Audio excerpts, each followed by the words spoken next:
ਸਾਰੀ ਸੰਗਤ ਨੂੰ ਵਾਹਿਗੁਰੂ ਜੀ ਕਾ ਖਾਲਸਾ ਵਾਹਿਗੁਰੂ ਜੀ ਕੀ ਫਤਿਹ।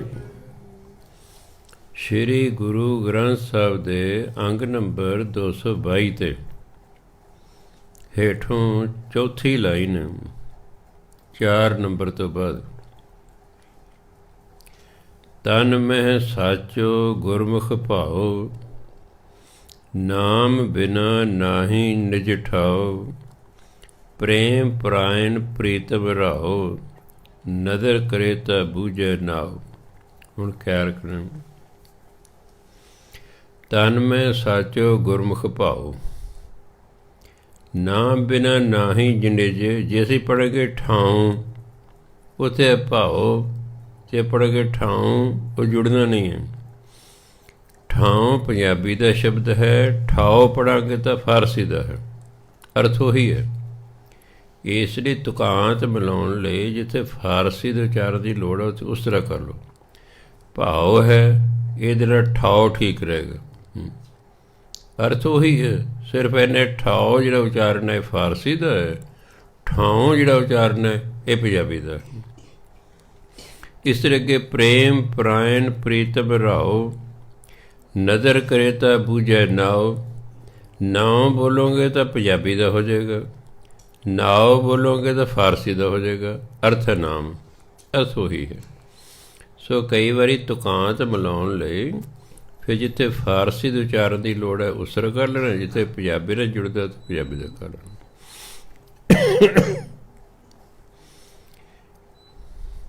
ਤਨ ਮੈਂ ਸਾਚੋ ਗੁਰਮੁਖ ਭਾਉ,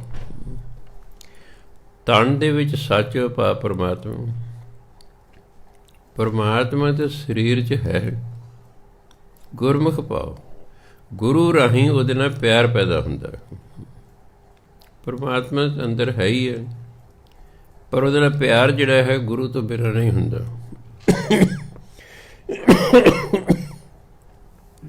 ਗੁਰੂ ਰਾਹੀਂ ਗੁਰਮੁਖ, ਗੁਰੂ ਰਾਹੀਂ ਪਰਮਾਤਮਾ ਨਾਲ ਪਿਆਰ ਪੈਦਾ ਹੁੰਦਾ। ਨਾਮ ਬਿਨਾ ਨਾਹੀ ਨਿਜ ਠਾਉ, ਨਿਜ ਹੁੰਦਾ ਆਪਣਾ। ਨਾਮ ਤੋਂ ਬਿਨਾਂ ਜਿਹੜਾ ਮਨ ਹੈ ਆਪਣੇ ਥਾਂ 'ਤੇ ਨਹੀਂ ਟਿਕਦਾ, ਭੱਜਿਆ ਫਿਰਦਾ ਹੈ। ਜਿਉਂ-ਜਿਉਂ ਨਾਮ ਜਪਾਂਗੇ ਮਨ ਆਪਣੀ ਥਾਂ 'ਤੇ ਆ ਕੇ ਟਿਕ ਜਾਏਗਾ। ਨਾਮ ਬਿਨਾ ਨਾਹੀ ਨਿਜ ਠਾਉ, ਨਾਮ ਤੋਂ ਬਿਨਾਂ ਆਪਣੇ ਥਾਂ 'ਤੇ ਨਹੀਂ ਆਉਂਦਾ ਮਨ। ਪ੍ਰੇਮ ਪਰਾਇਣ ਪ੍ਰੀਤਮ ਰਾਓ, ਪਰਾਇਣ ਹੁੰਦਾ ਅਧੀਨ, ਪ੍ਰੀਤਮ ਰਾਓ ਮੈਨੇ ਪਰਮਾਤਮਾ। ਪਿਆਰਾ ਪਰਮਾਤਮਾ ਪਿਆਰ ਦੇ ਅਧੀਨ ਹੈ। ਤਾਂ ਹੀ ਦਸਮ ਪਾਤਸ਼ਾਹ ਜਿਨ ਪ੍ਰੇਮ ਕੀਓ ਤਿਨ ਹੀ ਪ੍ਰਭ ਪਾਇ। ਸੋ ਪਰਮਾਤਮਾ ਪਿਆਰ ਦੇ ਅਧੀਨ ਹੈ, ਪਰਾਇਣ ਅਧੀਨ। ਪ੍ਰੇਮ ਪਰਾਇਣ ਪ੍ਰੀਤਮ ਰਾਓ, ਪਿਆਰਾ ਪਰਮਾਤਮਾ ਪ੍ਰੇਮ ਦੇ ਅਧੀਨ ਹੈ। ਨਜ਼ਰ ਕਰੇ ਤਾਂ ਬੂਝੈ ਨਾਉ। ਜੇ ਪਰਮਾਤਮਾ ਨਜ਼ਰ ਹੁੰਦੀ ਕਿਰਪਾ ਦ੍ਰਿਸ਼ਟੀ, ਜੇ ਪਰਮਾਤਮਾ ਕਿਸੇ 'ਤੇ ਕਿਰਪਾ ਦ੍ਰਿਸ਼ਟੀ ਕਰਦੇ ਤਾਂ ਬੂਝੈ ਨਾਉ, ਉਹਨੂੰ ਨਾਮ ਦੀ ਸੋਝੀ ਆ ਜਾਂਦੀ, ਉਹਨੂੰ ਨਾਮ ਦੀ ਮਹਿਮਾ ਦਾ ਪਤਾ ਲੱਗ ਜਾਂਦਾ ਹੈ।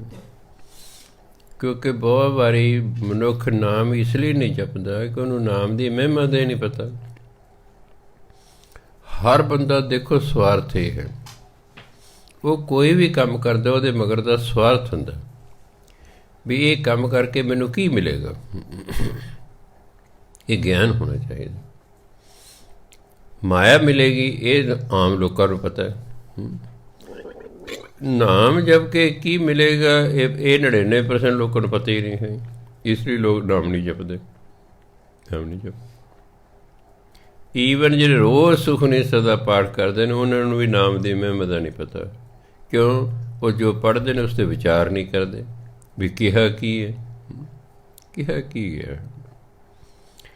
ਇਸ ਲਈ ਜੇ ਪਰਮਾਤਮਾ ਦੀ ਕਿਰਪਾ ਹੋ ਜਾਏ ਫਿਰ ਮਨੁੱਖ ਨੂੰ ਨਾਮ ਦੀ ਸੋਝੀ ਹੋ ਜਾਂਦੀ ਹੈ ਵੀ ਹਾਂ ਨਾਮ ਜਪਣਾ ਚਾਹੀਦਾ ਹੈ। ਅਸੀਂ ਨਾਮ ਜਪਣ ਲਈ ਆਏ ਹਾਂ, ਕਿਉਂਕਿ ਨਾਮ ਜਪ ਕੇ ਹੀ ਪਰਮਾਤਮਾ ਦੀ ਪ੍ਰਾਪਤੀ ਹੋਣੀ ਹੈ।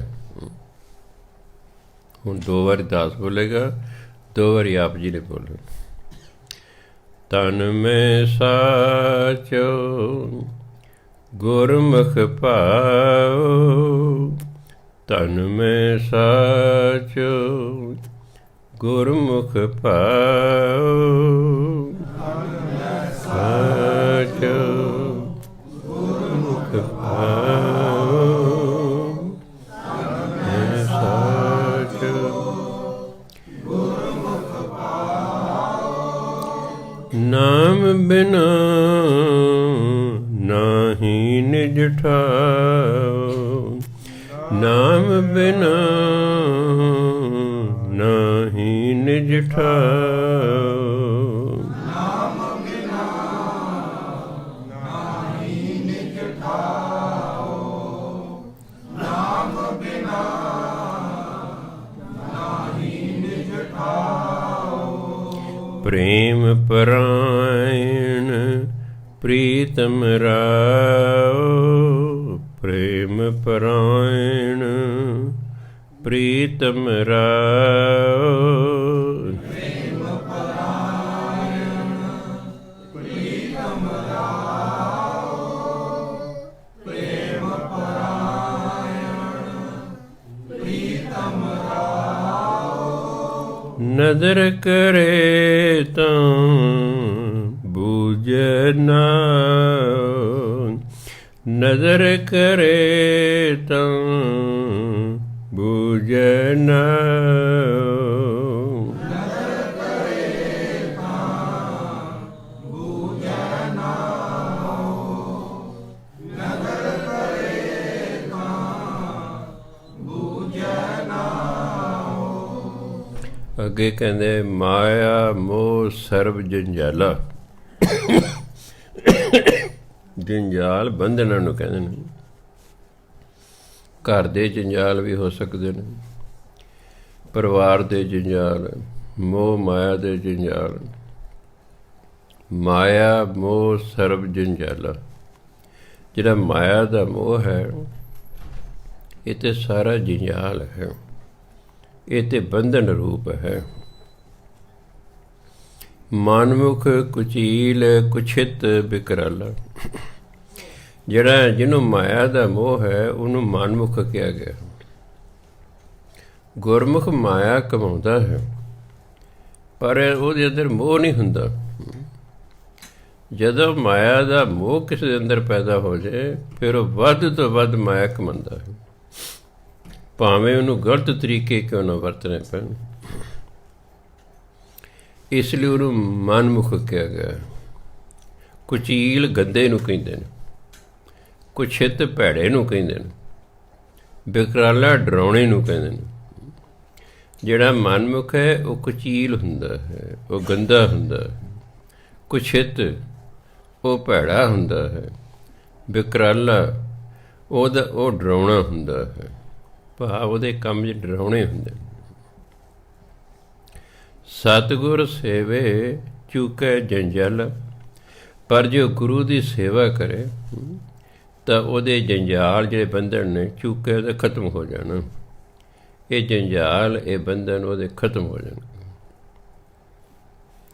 ਅੰਮ੍ਰਿਤ ਨਾਮ ਸਦਾ ਸੁਖ ਨਾਲ। ਫਿਰ ਪਰਮਾਤਮਾ ਦਾ ਨਾਮ ਜਪੇਗਾ। ਅੰਮ੍ਰਿਤ ਹੁੰਦਾ ਅਮਰ ਕਰ ਦੇਣ ਵਾਲਾ।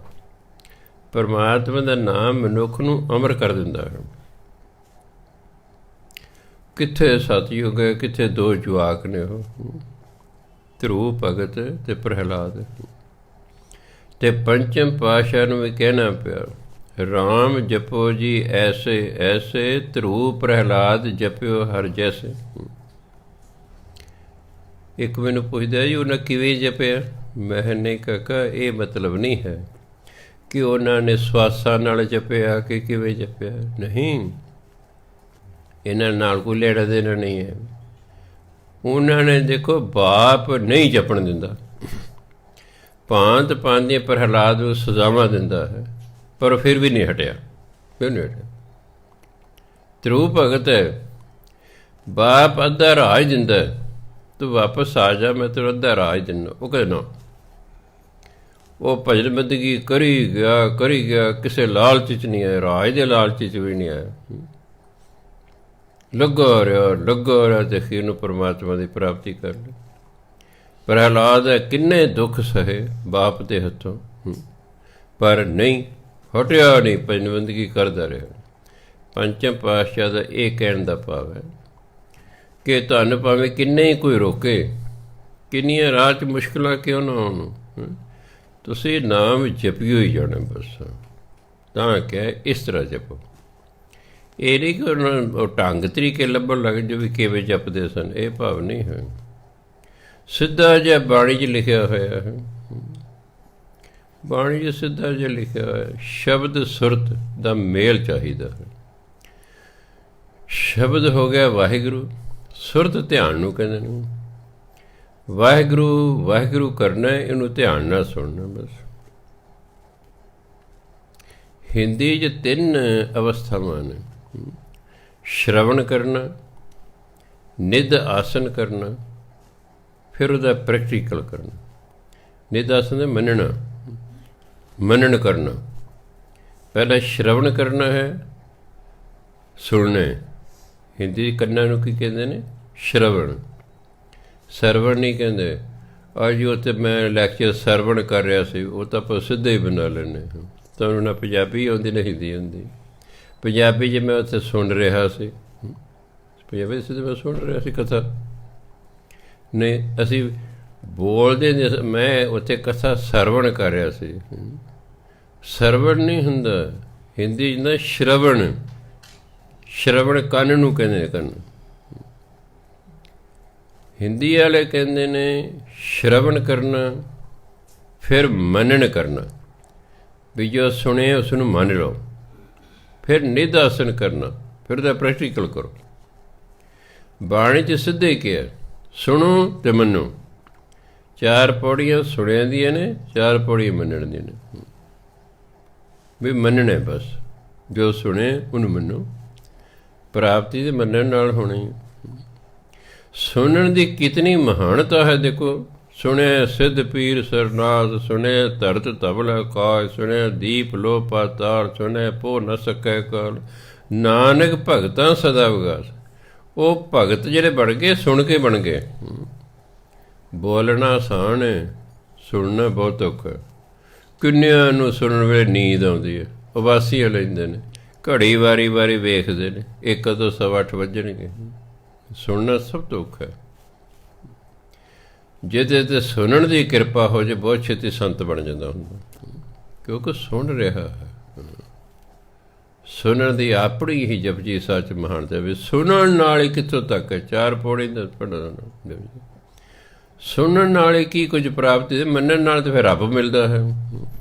ਮੰਨਣ ਨਾਲ ਤਾਂ ਰੱਬ ਮਿਲਦਾ। ਜਿੰਨੀ ਸੁਣ ਕੇ ਮੰਨਿਆ ਸੇ ਪੁਰਖ ਪ੍ਰਧਾਨੇ, ਪ੍ਰਧਾਨ ਪੁਰਖ ਭਾਵ ਸੰਤ ਮਹਾਤਮਾ ਬਣ ਗਏ। ਉਹਨਾਂ ਨੇ ਸੁਣਿਆ ਅਤੇ ਜੋ ਸੁਣਿਆ ਫਿਰ ਉਸਨੂੰ ਮੰਨਿਆ, ਜੋ ਸੁਣਿਆ ਮੰਨਿਆ। ਤੁਸੀਂ ਸੁਣ ਲਿਆ, ਰੋਜ਼ ਸੁਣਦੇ ਹੋ, ਅਤੇ ਕਥਾ 'ਚ ਭਾਈ ਨਾਮ ਜਪੋ, ਸੁਣ ਲਿਆ। ਹੁਣ ਪਤਾ ਨਹੀਂ ਜਪਦੇ ਹੋ ਕਿ ਨਹੀਂ ਜਪਦੇ ਹੋ। ਜੇ ਜਪਦੇ ਹੋ ਤਾਂ ਫਿਰ ਇਹਦਾ ਮਨ ਮੰਨਦੇ ਹੋ, ਅਤੇ ਨਹੀਂ ਤਾਂ ਜੈਸਾ ਸੁਣਿਆ ਜੈਸਾ ਨਾ ਸੁਣਿਆ। ਜਦੋਂ ਮੰਨਣਾ ਹੀ ਨਹੀਂ, ਫਿਰ ਸੁਣੋ ਨਾ ਸੁਣੋ। ਇਹ ਨਾ ਹੋਵੇ ਕਿ ਉਂਝ ਹੀ ਰੱਟਾ ਲਾਇਆ ਹੋਵੇ ਬਾਣੀ ਨੂੰ। ਮੰਨ ਲਓ ਮੈਂ ਸਟੇਜ 'ਤੇ ਖੜ੍ਹ ਕੇ ਵਿਦਿਆਰਥੀਆਂ ਨੂੰ ਕਹਿੰਦਾ, ਭਾਈ ਇਮਤਿਹਾਨ ਨੇੜੇ ਆ ਗਏ ਨੇ, ਪੜ੍ਹਾਈ ਦੱਬ ਕੇ ਕਰੋ। ਇੱਕ ਬੱਚਾ ਰੱਟਾ ਲਾ ਲੈਂਦਾ, ਉਹ ਭਾਈ ਇਮਤਿਹਾਨ ਨੇੜੇ ਆ ਰਹੇ ਨੇ, ਪੜ੍ਹਾਈ ਦੱਬ ਕੇ ਕਰੋ। ਇਮਤਿਹਾਨ ਨੇੜੇ ਆ ਰਹੇ ਨੇ, ਪੜ੍ਹਾਈ ਦੱਬ ਕੇ ਕਰੋ। ਇਮਤਿਹਾਨ ਨੇੜੇ ਆ ਰਹੇ ਨੇ, ਪੜ੍ਹਾਈ ਦੱਬ ਕੇ ਕਰੋ। ਐਂ ਕਹੀ ਜਾਣ ਨਾਲ ਕੀ ਹੋ ਜਾਏਗਾ? ਸੁਣ ਤੇ ਲਿਆ, ਜੋ ਸੁਣਿਆ ਰੱਟਾ ਵੀ ਲਾ ਲਿਆ, ਪਰ ਮੰਨਿਆ ਨਹੀਂ ਹੈ। ਪ੍ਰਾਪਤੀ ਮੰਨਣ ਨਾਲ ਹੁੰਦੀ ਹੈ। ਸੁਣਨ ਦਾ ਆਪਣਾ ਫਲ ਹੈ, ਮੰਨਣ ਦਾ ਫਲ ਤਾਂ ਫਿਰ ਦੱਸੇ ਹੀ ਨਹੀਂ ਜਾ ਸਕਦਾ ਵੀ ਕਿੰਨਾ ਫਲ ਮਿਲਦਾ ਹੈ। ਇਸ ਲਈ ਗੁਰੂ ਮਹਾਰਾਜ ਕਹਿੰਦੇ, ਸਤਿਗੁਰ ਸੇਵੇ ਚੁਕੇ ਜੰਜਲ। ਜਿਹੜਾ ਗੁਰੂ ਦੀ ਸੇਵਾ ਕਰਦਾ ਉਹਦੇ ਬੰਧਨ ਖਤਮ ਹੋ ਜਾਂਦੇ ਹਨ। ਅੰਮ੍ਰਿਤ ਨਾਮ ਸਦਾ ਸੁਖ ਨਾਲ। ਪਰਮਾਤਮਾ ਦਾ ਨਾਮ ਹੈ ਅੰਮ੍ਰਿਤ, ਉਦੋਂ ਸਦਾ ਹੀ ਸੁੱਖ ਦੇਣ ਵਾਲਾ ਹੈ। ਜਦੋਂ ਬੰਦਾ ਨਾਮ ਜਪਦਾ, ਨਾਮ ਉਹਦੇ ਨਾਲ ਹੁੰਦਾ ਤੇ ਉਹਨੂੰ ਫਿਰ ਸਦਾ ਸੁੱਖ ਦੀ ਪ੍ਰਾਪਤੀ ਹੁੰਦੀ ਹੈ। ਗੁਰਮੁਖ ਬੂਝੈ ਏਕ ਲਿਵ ਲਾਏ, ਨਿਜ ਕਰ ਵਾਸੈ ਸਾਚ ਸਮਾਏ, ਜੰਮਣ ਮਰਨਾ ਠਾਕ ਰਹਾਏ। ਠਾਕ ਹੁੰਦਾ ਰੋਕਣਾ। ਮਾਲਵੇ ਦੇ ਵਿੱਚ ਜਦੋਂ ਬੱਚਾ, ਲੜਕੀ ਵਾਲੇ ਕਹਿੰਦੇ ਸੀ ਕਿ ਇਹ ਮੁੰਡਾ ਅੱਜ ਤੋਂ ਸਾਡਾ ਹੋਇਆ, ਉਹਨੂੰ ਕਹਿੰਦੇ ਸੀ ਠਾਕਾ,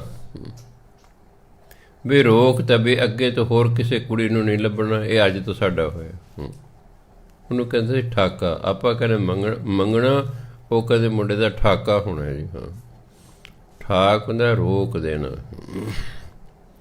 ਜੰਮਣ ਮਰਨੇ ਰੁਕ ਜਾਂਦਾ ਹੈ, ਨਾ ਦੁਬਾਰਾ ਜਨਮ ਨਾ ਦੁਬਾਰਾ ਮੌਤ ਨਹੀਂ ਹੁੰਦੀ ਹੈ। ਪੂਰੇ ਗੁਰ 'ਤੇ ਇਹ ਮੱਤ ਪਾਏ, ਪੂਰੇ ਗੁਰੂ ਰਾਹੀਂ ਉਸਨੂੰ ਇਹ ਮੱਤ ਪ੍ਰਾਪਤ ਹੁੰਦੀ ਹੈ। ਕੀ ਮੱਤ ਪ੍ਰਾਪਤ ਹੁੰਦੀ ਹੈ? ਗੁਰਮੁਖ ਬੂਝੈ ਏਕ ਲਿਵ ਲਾਏ,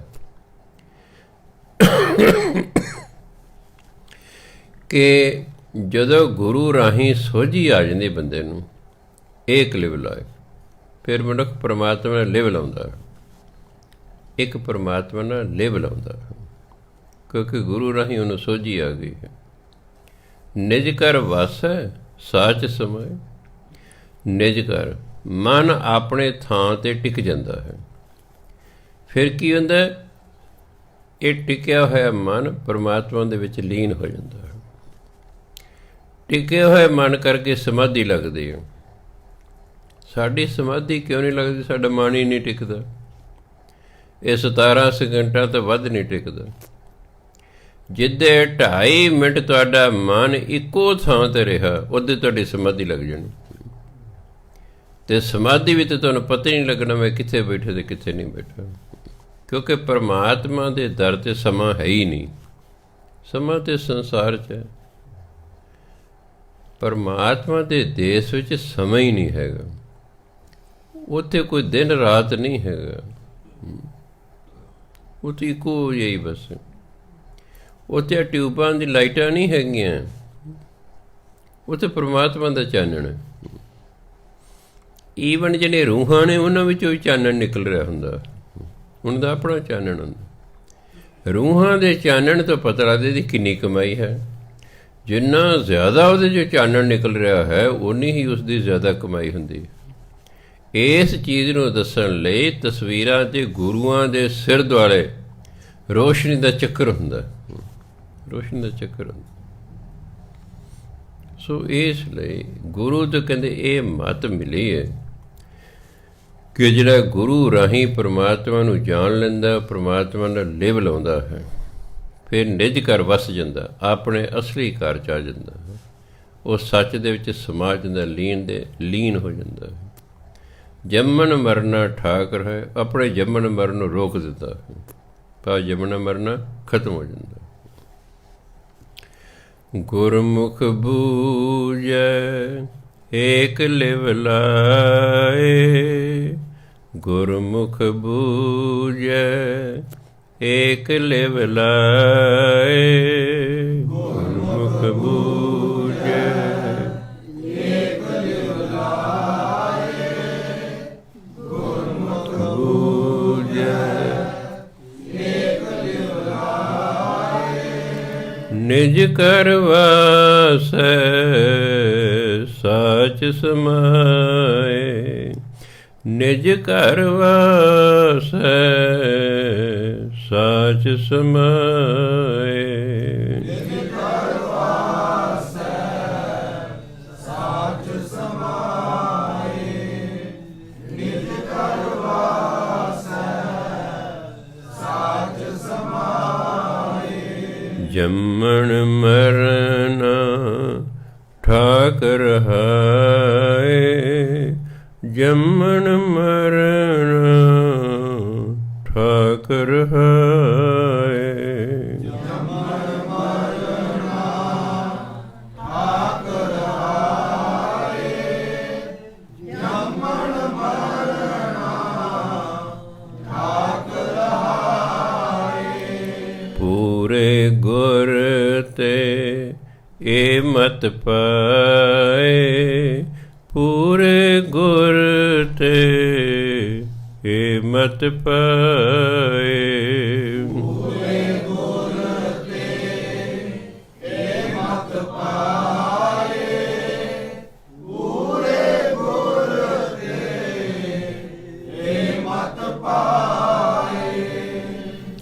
ਕਥਨੀ ਕਥੋਂ ਨ ਆਵੈ ਔਰ। ਜਦੋਂ ਆਪਣੇ ਵੱਲੋਂ ਹੋਵੇ ਨਾ ਵੀ ਮੈਂ ਕਥਨ ਕਰਦਾ ਹਾਂ, ਮੈਂ ਪਰਮਾਤਮਾ ਨੇ ਦੇ ਗੁਣਾਂ ਦਾ ਵਰਣਨ ਕਰਦਾ ਹਾਂ, ਜਦੋਂ ਮੈਂ ਦੀ ਭਾਵਨਾ ਹੋਵੇ, ਹੋਂ ਦੀ ਭਾਵਨਾ ਹੋਵੇ, ਉਦੋਂ ਜਿਹੜੀ ਕਿਰਿਆ ਹੈ ਉਹ ਵਿਧੀ ਨਾਲ ਬੋਲੀ ਜਾਂਦੀ। ਕਥੋ, ਕਥੋ ਨੂੰ ਕੀ ਬੋਲਾਂਗੇ? ਕਥੋਂ। ਕਥੋ ਦਾ ਮਤਲਬ ਤੁਸੀਂ ਕਥਨ ਕਰੋ। ਜਿਵੇਂ ਘਰ ਜਾਓ, ਇਹਦੇ ਬਾਅਦ ਤੁਸੀਂ ਘਰ ਜਾਓ। ਘਰ ਜਾਉਂ, ਮੈਂ ਘਰ ਜਾਂਦਾ ਹਾਂ। ਜਦੋਂ ਮੈਂ ਦੀ ਭਾਵਨਾ ਆ ਗਈ, ਕਿਰਿਆ ਵਿਧੀ ਨਾਲ ਬੋਲੀ ਜਾਂਦੀ। ਕਥੋਂ, ਕਥਨੀ ਦਾ ਨਾਉਨ ਹੈ ਨਾ। ਕਥਨੀ ਕਥੋਂ ਨ ਆਵੈ ਔਰ, ਗੁਰ ਪੁੱਛ ਦੇਖਿਆ ਨਾਹੀ ਦਰ ਹੋਰ। ਦੁੱਖ ਸੁਖ ਭਾਣੈ ਤਿਸੈ ਰਜ਼ਾਏ, ਨਾਨਕ ਨੀਚ ਕਹਿ ਲਿਵ ਲਾਏ। ਕਥਨੀ ਕਥੋਂ ਨ ਆਵੈ ਔਰ, ਔਰ ਹੁੰਦਾ ਓੜਕ, ਅੰਤ। ਜਿਵੇਂ ਪਰਮਾਤਮਾ ਦੇ ਜੀਵ ਨਾਲ ਗੁਣ ਵਰਣਨ ਕਰੀ ਜਾਂਦਾ, ਵਰਣਨ ਕਰੀ ਜਾਂਦਾ, ਇਹਨਾਂ ਗੁਣਾਂ ਦਾ ਅੰਤ ਹੀ ਨਹੀਂ ਆਉਂਦਾ। ਕਿਉਂਕਿ ਜੋ ਆਪ ਬੇਅੰਤ ਹੈ, ਉਹਦੀ ਹਰ ਇੱਕ ਚੀਜ਼ ਬੇਅੰਤ ਹੋਵੇ। ਉਹਦੇ ਸਾਰੇ ਗੁਣਾਂ ਦਾ ਵਰਣਨ ਹੀ ਨਹੀਂ ਕੀਤਾ ਜਾਂਦਾ, ਕਿਉਂਕਿ ਉਹ ਬੇਅੰਤ ਹੈ। ਬੇਅੰਤ ਦੇ ਗੁਣ ਵੀ ਬੇਅੰਤ ਹੀ ਹੋਣਗੇ। ਕਹਿੰਦੇ ਮੈਂ ਉਹਦੇ ਗੁਣਾਂ ਦਾ ਕਥਨ ਕਰਦਾ ਹਾਂ, ਨਾ ਆਵੇ ਔਰ, ਪਰ ਅੰਤ ਆ ਹੀ ਨਹੀਂ ਰਿਹਾ ਹੈ। ਗੁਰ ਪੁੱਛ ਦੇਖਿਆ ਨਾਹੀ ਦਰ ਹੋਰ। ਮੈਂ ਗੁਰੂ ਨੂੰ ਪੁੱਛ ਕੇ ਦੇਖਿਆ ਕਿ ਪਰਮਾਤਮਾ ਦੇ ਦਰ ਤੋਂ ਬਿਨਾਂ ਹੋਰ ਕੋਈ ਦਰ ਤੇ ਤੈਨੂੰ ਢੋਈ ਨਹੀਂ ਮਿਲਣੀ। ਮੈਂ ਗੁਰੂ ਨੂੰ ਪੁੱਛ ਕੇ ਦੇਖਿਆ ਤੇ ਉਹਨਾਂ ਮੈਨੂੰ ਦੱਸਿਆ ਨਾਹੀ ਦਰ ਹੋਰ। ਪਰਮਾਤਮਾ ਦੇ ਦਰ ਵਰਗਾ ਹੋਰ ਕੋਈ ਦਰ ਨਹੀਂ ਹੈ। ਦੁੱਖ ਸੁਖ ਭਾਣੇ ਤਿਸੈ ਰਜ਼ਾਏ। ਰਜ਼ਾਏ ਰਜ਼ਾ, ਰਜ਼ਾ ਹੁੰਦੀ ਮਰਜ਼ੀ, ਹੁਕਮ। ਰਜ਼ਾ ਹੁਕਮ ਵੀ ਹੁੰਦਾ, ਇਹ ਫਾਰਸੀ ਦਾ ਸ਼ਬਦ ਹੈ। ਦੁੱਖ ਸੁਖ ਭਾਣੇ ਤਿਸੈ ਰਜ਼ਾਏ।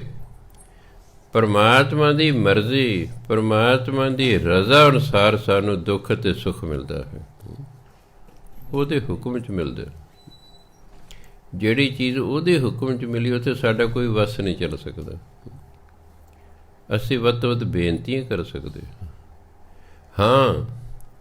ਜੇ ਅਸੀਂ ਪਿਆਰ ਸਹਿਤ ਨਾਮ ਜਪੀਏ, ਬਾਣੀ ਪੜ੍ਹੀਏ, ਤੇ ਫਿਰ ਪਰਮਾਤਮਾ ਪਿਆਰ ਦੇ ਅਧੀਨ ਹੈ। ਫਿਰ ਜਦੋਂ ਅਸੀਂ ਬੇਨਤੀ ਕਰਾਂਗੇ ਉਹ ਮੰਨ ਲਏਗਾ। ਤੁਹਾਡਾ ਬੱਚੇ ਨਾਲ ਪਿਆਰ ਹੈ, ਉਹ ਤੁਹਾਡੇ ਤੋਂ ਕੋਈ ਚੀਜ਼ ਮੰਗਦਾ ਹੈ, ਤੁਹਾਡਾ ਉਹਦੇ ਨਾਲ ਪਿਆਰ ਹੈ, ਤੁਸੀਂ ਉਸ ਨੂੰ ਲੈ ਦਿੰਦੇ ਹੋ। ਜੇ ਨਾ ਪਿਆਰ ਹੋਵੇ, ਚੱਲ ਚੱਲ ਤੂੰ ਤਾਂ ਰੋਜ਼ ਹੀ ਮੰਗਦਾ ਰਹਿਣਾ, ਕੀ ਕਰੀਏ ਅਸੀਂ, ਫਾਲਤੂ ਸਾਡੇ ਕੋਲ ਪੈਸੇ ਨੇ ਤੇਰੇ ਲਈ। ਫਿਰ ਅਸੀਂ ਐਂ ਕਹਿ ਦਿਆਂਗੇ। ਜੇ ਪਿਆਰ ਹੈ, ਪਿਆਰੇ ਨੂੰ ਨਾ ਨਹੀਂ ਕਰ ਹੁੰਦੇ, ਫਿਰ ਪਿਆਰ ਹੀ ਕਦੇ। ਜੇ ਫਿਰ ਪਿਆਰ ਹੀ ਕਦੇ, ਜੇ ਨਾ ਹੀ ਕਰਦੇ ਨਹੀਂ। ਇਸ ਲਈ ਦੁੱਖ ਸੁੱਖ ਤਿਸੈ ਰਜ਼ਾਏ, ਉਸਦੀ ਰਜ਼ਾ ਨਾਲ ਆਉਂਦੇ ਹਨ, ਉਹਦੇ ਭਾਣੇ 'ਚ ਆਉਂਦੇ ਨੇ। ਨਾਨਕ ਨੀਚ ਕਹਿ ਲਿਵ ਲਾਏ। ਗੁਰੂ ਮਹਾਰਾਜ ਕਹਿੰਦੇ ਸੀ ਤਾਂ ਪਰਮਾਤਮਾ ਲਿਵ ਲਾ ਕੇ ਰੱਖਦੇ ਹਾਂ। ਇੱਥੇ ਨੀਚ ਤੋਂ ਭਾਵ ਘਟੀਆ ਤੋਂ ਨਹੀਂ ਹੈ। ਇੱਕ ਅੰਗਰੇਜ਼ ਸੀ, ਉਹਦਾ ਮੈਂ ਨਾਂ ਭੁੱਲ ਗਿਆ, ਜਿਹੜੇ ਗੁਰੂ ਗ੍ਰੰਥ ਸਾਹਿਬ ਦੇ ਅਰਥ ਇੰਗਲਿਸ਼ ਕੀਤੇ। ਹਾਂ, ਮੈਕਾਲਫ ਸੀ ਮੇਰਾ ਖਿਆਲ। ਹਾਂ, ਉਹ ਕਹਿੰਦਾ ਗੁਰੂ ਨਾਨਕ ਦੇ ਨੀਵੀਂ ਜਾਤ ਦੇ ਸਨ। ਉਹ ਇਹ ਸਮਝ ਗਿਆ, ਉਹਨੂੰ ਇਹ ਨਹੀਂ ਪਤਾ ਵੀ ਇਹ ਤਾਂ ਨਿਮਰਤਾ ਵਜੋਂ ਲਿਖਿਆ ਹੋਇਆ ਹੈ। ਨਾਨਕ ਨੀਚ ਕਹੇ, ਅਰਦਾਸ ਕਹਿੰਦੇ ਕਈ ਵਾਰੀ। ਸੋ ਇਹ 'ਤੇ ਨੀਚ ਤੋਂ ਭਾਵ ਨਿਰਮਾਣ ਤੋਂ ਹੈ, ਜਿਹਦੇ ਅੰਦਰ ਕਿਸੇ ਪ੍ਰਕਾਰ ਦੀ ਹਉਮੈ ਨਹੀਂ ਹੈ, ਨਿਮਰਤਾ ਹੈ। ਦਾਸ ਨਾਨਕ ਕਹਿੰਦੇ ਪਰਮਾਤਮਾ ਨਾਲ ਲਿਵ ਲਾ ਕੇ ਪਰਮਾਤਮਾ ਦੇ ਗੁਣ ਗਾਉਂਦਾ ਹੈ।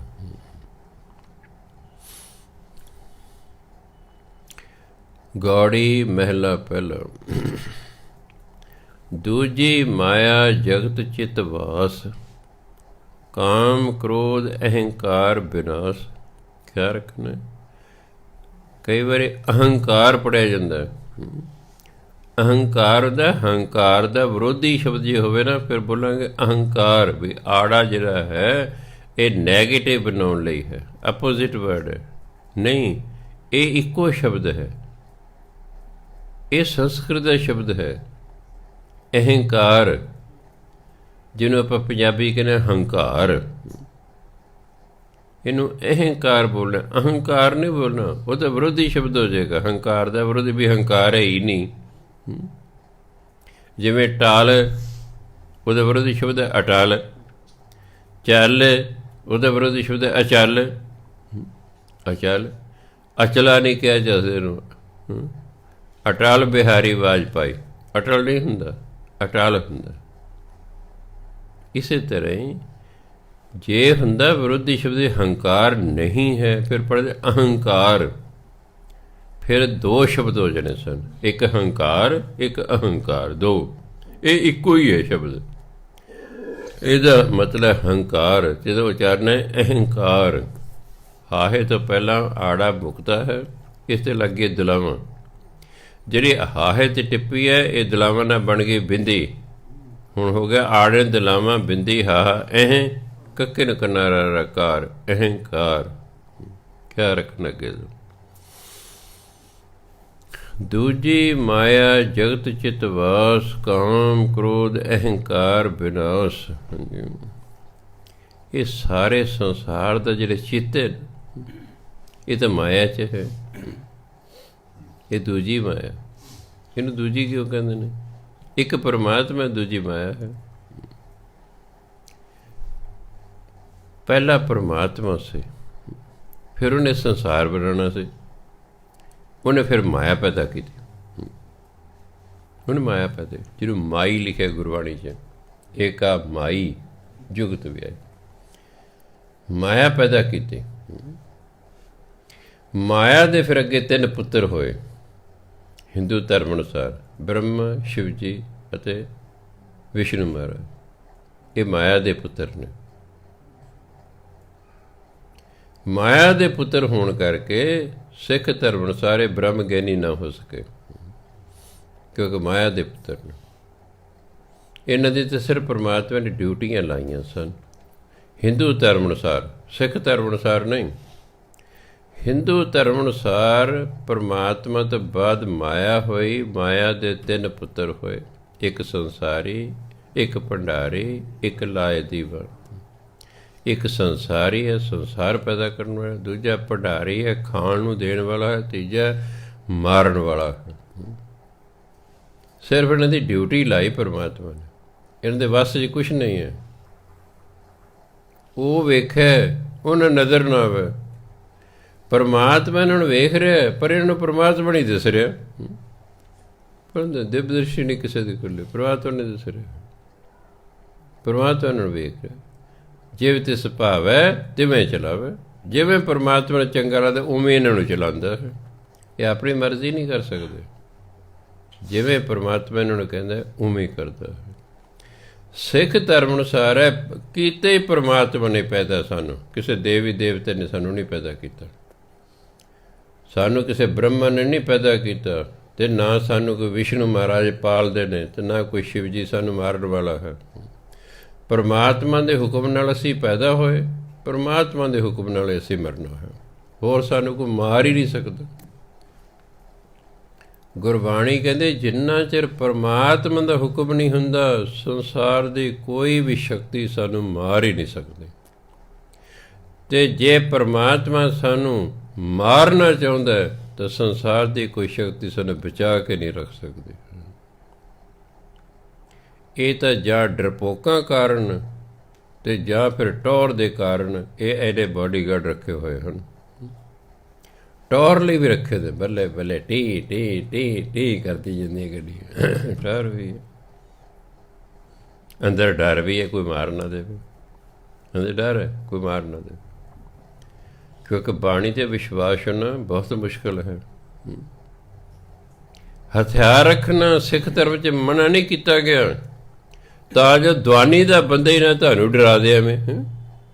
ਮੰਨ ਲਓ ਮੈਂ ਖਾਲੀ ਹੱਥ ਜਾ ਰਿਹਾ, ਮੇਰੇ ਕੋਲ ਸ਼੍ਰੀ ਸਾਹਿਬ ਵੀ ਕੋਈ ਨਹੀਂ, ਕੋਈ ਡਾਂਗ ਨਹੀਂ, ਕੋਈ ਡੰਡਾ ਨਹੀਂ, ਕੋਈ ਵੀ ਖੜਾ ਉਸ ਦੇ ਅੱਗੇ, ਉਹ ਬਾਬਾ ਠਹਿਰ ਜਾ, ਜੋ ਤੇਰੇ ਕੋਲ ਇਸੇ ਧੜ ਦੇ ਨਹੀਂ ਡਾਂਗ ਮਾਰਾਂਗਾ। ਮੇਰੇ ਕੋਲ ਹੁਣ ਕੁਛ ਹੈ ਹੀ ਨਹੀਂ, ਉਹਨੂੰ ਉਹਦੇ ਵਾਰ ਨੂੰ ਰੋਕਣ ਲਈ। ਅਤੇ ਜਾਂ ਤਾਂ ਫਿਰ ਮੈਂ ਡਰ ਜਾਂਗਾ, ਜੇ ਡਰ ਗਿਆ ਤਾਂ ਜੋ ਹੈ ਦੇ ਦਾਂਗਾ, ਅਤੇ ਨਹੀਂ ਤਾਂ ਫਿਰ ਕੁੱਟ ਖਾਣ ਲਈ ਤਿਆਰ ਹੋਵਾਂਗਾ। ਅਤੇ ਜੇ ਮੈਂ ਵੀ ਹਥਿਆਰ ਲਈ ਜਾਂਦਾ ਤਾਂ ਫਿਰ ਅਗਰ ਸੋਚ ਕੇ ਹੱਥ ਪਾਏਗਾ ਵੀ ਇਹਦਾ ਪਹਿਲਾਂ ਵੀ ਚੱਲ ਸਕਦਾ ਹਥਿਆਰ, ਕੋਈ ਪਤਾ ਨਹੀਂ ਹੁੰਦਾ। ਇੱਕ ਲੜਕੀ ਨਾਲ ਇੱਕ ਬੰਦਾ ਬਲਾਤਕਾਰ ਕਰਨ ਲੱਗਾ, ਲੜਕੀ ਨੇ ਉਹਦੇ ਇੱਥੋਂ ਫਾਲੇ ਬਾਹਰ ਦੰਦਾਂ ਨਾਲ ਉਹਨੂੰ ਕੁੱਟੀ ਗਿਆ, ਉਹਨੇ ਛੱਡੇ ਹੀ ਨਹੀਂ ਉਹਨੂੰ, ਉਹਦਾ ਬੁਰਕ ਜਿਹਾ ਕੱਢਤਾ, ਤੂੰ ਕੀ ਸਮਝਿਆ। ਫਿਰ ਅਖੀਰ ਖਹਿੜਾ ਛਡਾ ਕੇ ਭੱਜ ਗਿਆ ਉਹ। ਕਹਿੰਦੇ ਮੈਂ ਸੋਚਿਆ ਹੁਣ ਜੋ ਇਹ ਕਰਨਾ ਹੈ ਤੇ ਕਰਨ ਲੱਗਿਆ, ਮੇਰਾ ਹੁਣ ਜੋ ਮੈਂ ਕਰ ਸਕਦੀ ਫਿਰ ਮੈਂ ਵੀ ਕਰਨਾ। ਕਹਿੰਦੇ ਮੈਨੂੰ ਆ ਗਿਆ ਵੀ ਜੇ ਮੈਂ ਡਰ ਗਈ ਤਾਂ ਫਿਰ ਇਹਨਾਂ ਮੇਰੀ ਪੱਤ ਲਾ ਦੇਣੀ ਹੈ ਇਸਨੇ, ਦੇਖੀ ਜੋ ਫਿਰ ਜੋ ਹੋ। ਉਹਨੂੰ ਆਪਣਾ ਖਹਿੜਾ ਛਡਾਉਣਾ ਔਖਾ ਹੋ ਗਿਆ। ਇਸ ਲਈ ਤਾਂ ਦਸਮ ਪਾਤਸ਼ਾਹ ਅਤੇ ਛੇਵੇਂ ਪਾਤਸ਼ਾਹ ਨੇ ਕਿਹਾ ਸੀ ਸਿੱਖ ਹਥਿਆਰਬੰਦ ਹੋਣ, ਵੀ ਐਵੇਂ ਦਵਾਨੀ ਦਾ ਮਦੇ ਨਾ ਤੁਹਾਨੂੰ ਡਰਾ ਲੈ।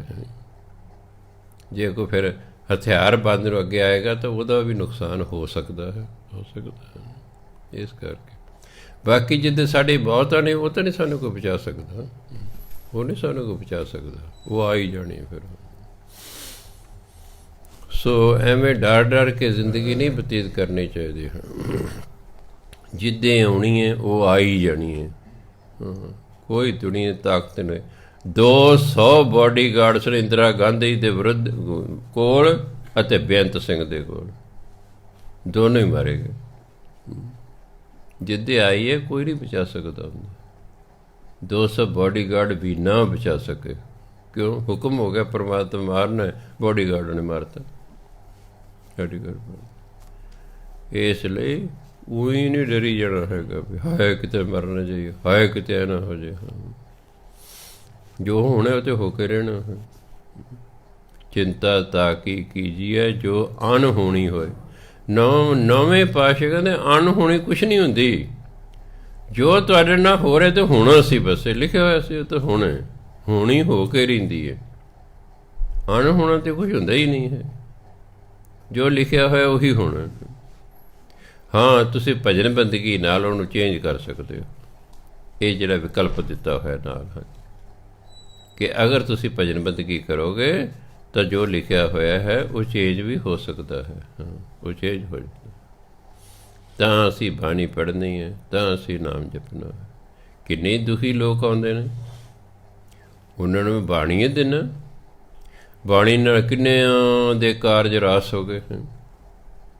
ਬਾਹਰਲੇ ਮੁਲਕਾਂ ਦੇ ਕਈ ਨੇ ਜਿਹੜੇ ਮੈਨੂੰ ਪੁੱਛਦੇ ਬਾਬਾ ਜੀ ਕਦੋਂ ਸ਼ੁਰੂ ਕਰ। ਮੈਂ ਨਾ ਰੋਕਤੇ ਸਨ, ਮੈਂ ਭਾਈ ਪੈਸੇ ਨਾ ਭੇਜੋ ਗੁਰਦੁਆਰਾ ਸਾਹਿਬ ਨੂੰ, ਸਾਡੇ ਕੋਲ 40 ਲੱਖ ਰੁਪਈਆ ਜਮ੍ਹਾਂ ਹੈ ਗੁਰਦੁਆਰੇ ਦਾ।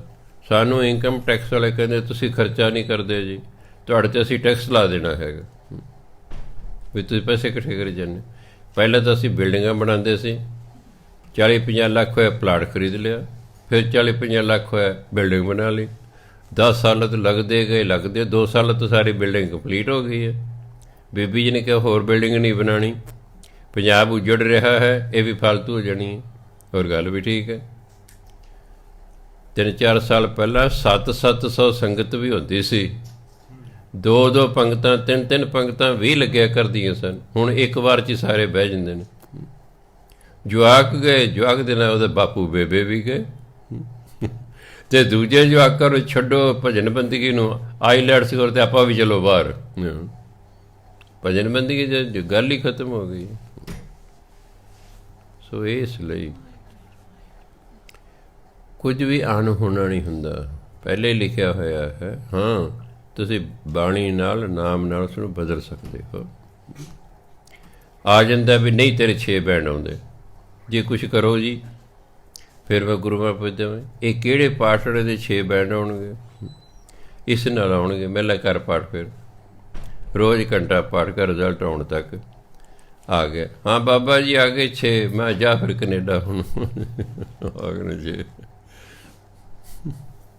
ਸੋ ਇਸ ਲਈ ਸਮੱਸਿਆ ਦਾ ਹੱਲ ਵੀ ਗੁਰੂ ਮਹਾਰਾਜ ਦਿੱਤਾ ਹੋਇਆ ਵੀ ਸਮੱਸਿਆ ਤੇ ਆਵੇਗੀ ਜ਼ਿੰਦਗੀ 'ਚ, ਉਹਦਾ ਹੱਲ ਵੀ ਸਾਨੂੰ ਬਾਣੀ ਰਾਹੀਂ ਨਾਮ ਰਾਹੀਂ ਦਿੱਤਾ ਵੀ ਤੁਸੀਂ ਹੱਲ ਕਰ ਸਕਦੇ ਹੋ। ਉਸ ਤੋਂ ਐਸੀ ਕੋਈ ਸਮੱਸਿਆ ਨਹੀਂ ਜਿਹਦਾ ਕੋਈ ਨਾ ਕੋਈ ਹੱਲ ਨਾ ਹੋਵੇ। ਇਸੇ ਬਾਣੀ ਪੜ੍ਹਿਆ ਕਰੋ, ਨਾਮ ਜਪੇ। ਕੁਝ ਸਮੱਸਿਆਵਾਂ ਤਾਂ ਸਿਰਫ ਜਾਂ ਤੁਸੀਂ ਅੱਜ ਜਿਹੜੀ ਸਤਸੰਗ ਕਰ ਰਹੇ ਹੋ ਇਹਦੇ ਨਾਲ ਹੀ ਹੱਲ ਹੋ ਜਾਣੀਆਂ ਨੇ। ਕੁਝ ਸਮੱਸਿਆਵਾਂ ਸਿਰਫ ਸਤਸੰਗ ਕਰਨ ਨਾਲ ਹੱਲ ਹੋ ਜਾਂਦੀਆਂ, ਕੁਝ ਸਮੱਸਿਆਵਾਂ ਬਾਣੀ ਪੜ੍ਹਨ ਨਾਲ ਹੱਲ ਹੋ ਜਾਂਦੀਆਂ, ਕੁਝ ਸਮੱਸਿਆਵਾਂ ਨਾਮ ਜਪਣ ਨਾਲ ਹੱਲ ਹੋ ਜਾਂਦੀਆਂ ਹਨ। ਅਤੇ ਨਹੀਂ ਤਾਂ ਫਿਰ ਤਾਂ ਸਮੱਸਿਆਵਾਂ 'ਚ ਘਿਰ ਜਾਵਾਂਗੇ ਜੀ। ਅਤੇ ਜੇ ਸਾਨੂੰ ਬਾਹਰ ਨਿਕਲਣ ਦਾ ਰਾਹ ਨਾ ਲੱਭਾ ਫਿਰ ਅਸੀਂ ਆਤਮ ਹੱਤਿਆ ਕਰਾਂਗੇ। ਆਤਮ ਹੱਤਿਆ ਕੌਣ ਕਰਦਾ ਹੈ? ਜਿਸ ਨੂੰ ਗਰੀਬੀ 'ਚ ਬਾਹਰ ਨਿਕਲਣ ਦਾ ਰਾਹ ਹੀ ਕੋਈ ਨਹੀਂ ਲੱਭ ਰਿਹਾ, ਜਾਂ ਉਹਦੇ ਦੁੱਖ ਵਿੱਚੋਂ ਉਹਨੂੰ ਬਾਹਰ ਨਿਕਲਣ ਦਾ ਰਾਹ ਨਹੀਂ ਲੱਭ ਰਿਹਾ। ਉਹ ਦੁਖੀ ਹੋਇਆ, ਉਹ ਸਮਝਦੇ ਨਹੀਂ ਮੇਰੇ ਦੁੱਖ ਦਾ ਤਾਂ ਅੰਤ ਹੀ ਨਹੀਂ ਹੋਣਾ, ਇਹਦੇ ਨਾਲ ਮਾਰੀ ਜਾ, ਆਪਣਾ ਹੀ ਅੰਤ ਕਰ ਲਓ। ਆਤਮ ਹੱਤਿਆ ਇਸ ਲਈ ਲੋਕ ਕਰਦੇ ਨੇ, ਉਹਨਾਂ ਰਾਹ ਨਹੀਂ ਲੱਭ ਰਹੇ। ਉਹ ਸਮਝਦੇ ਨੇ ਇਹਦਾ ਰਾਹ ਹੀ ਕੋਈ ਨਹੀਂ ਹੈਗਾ।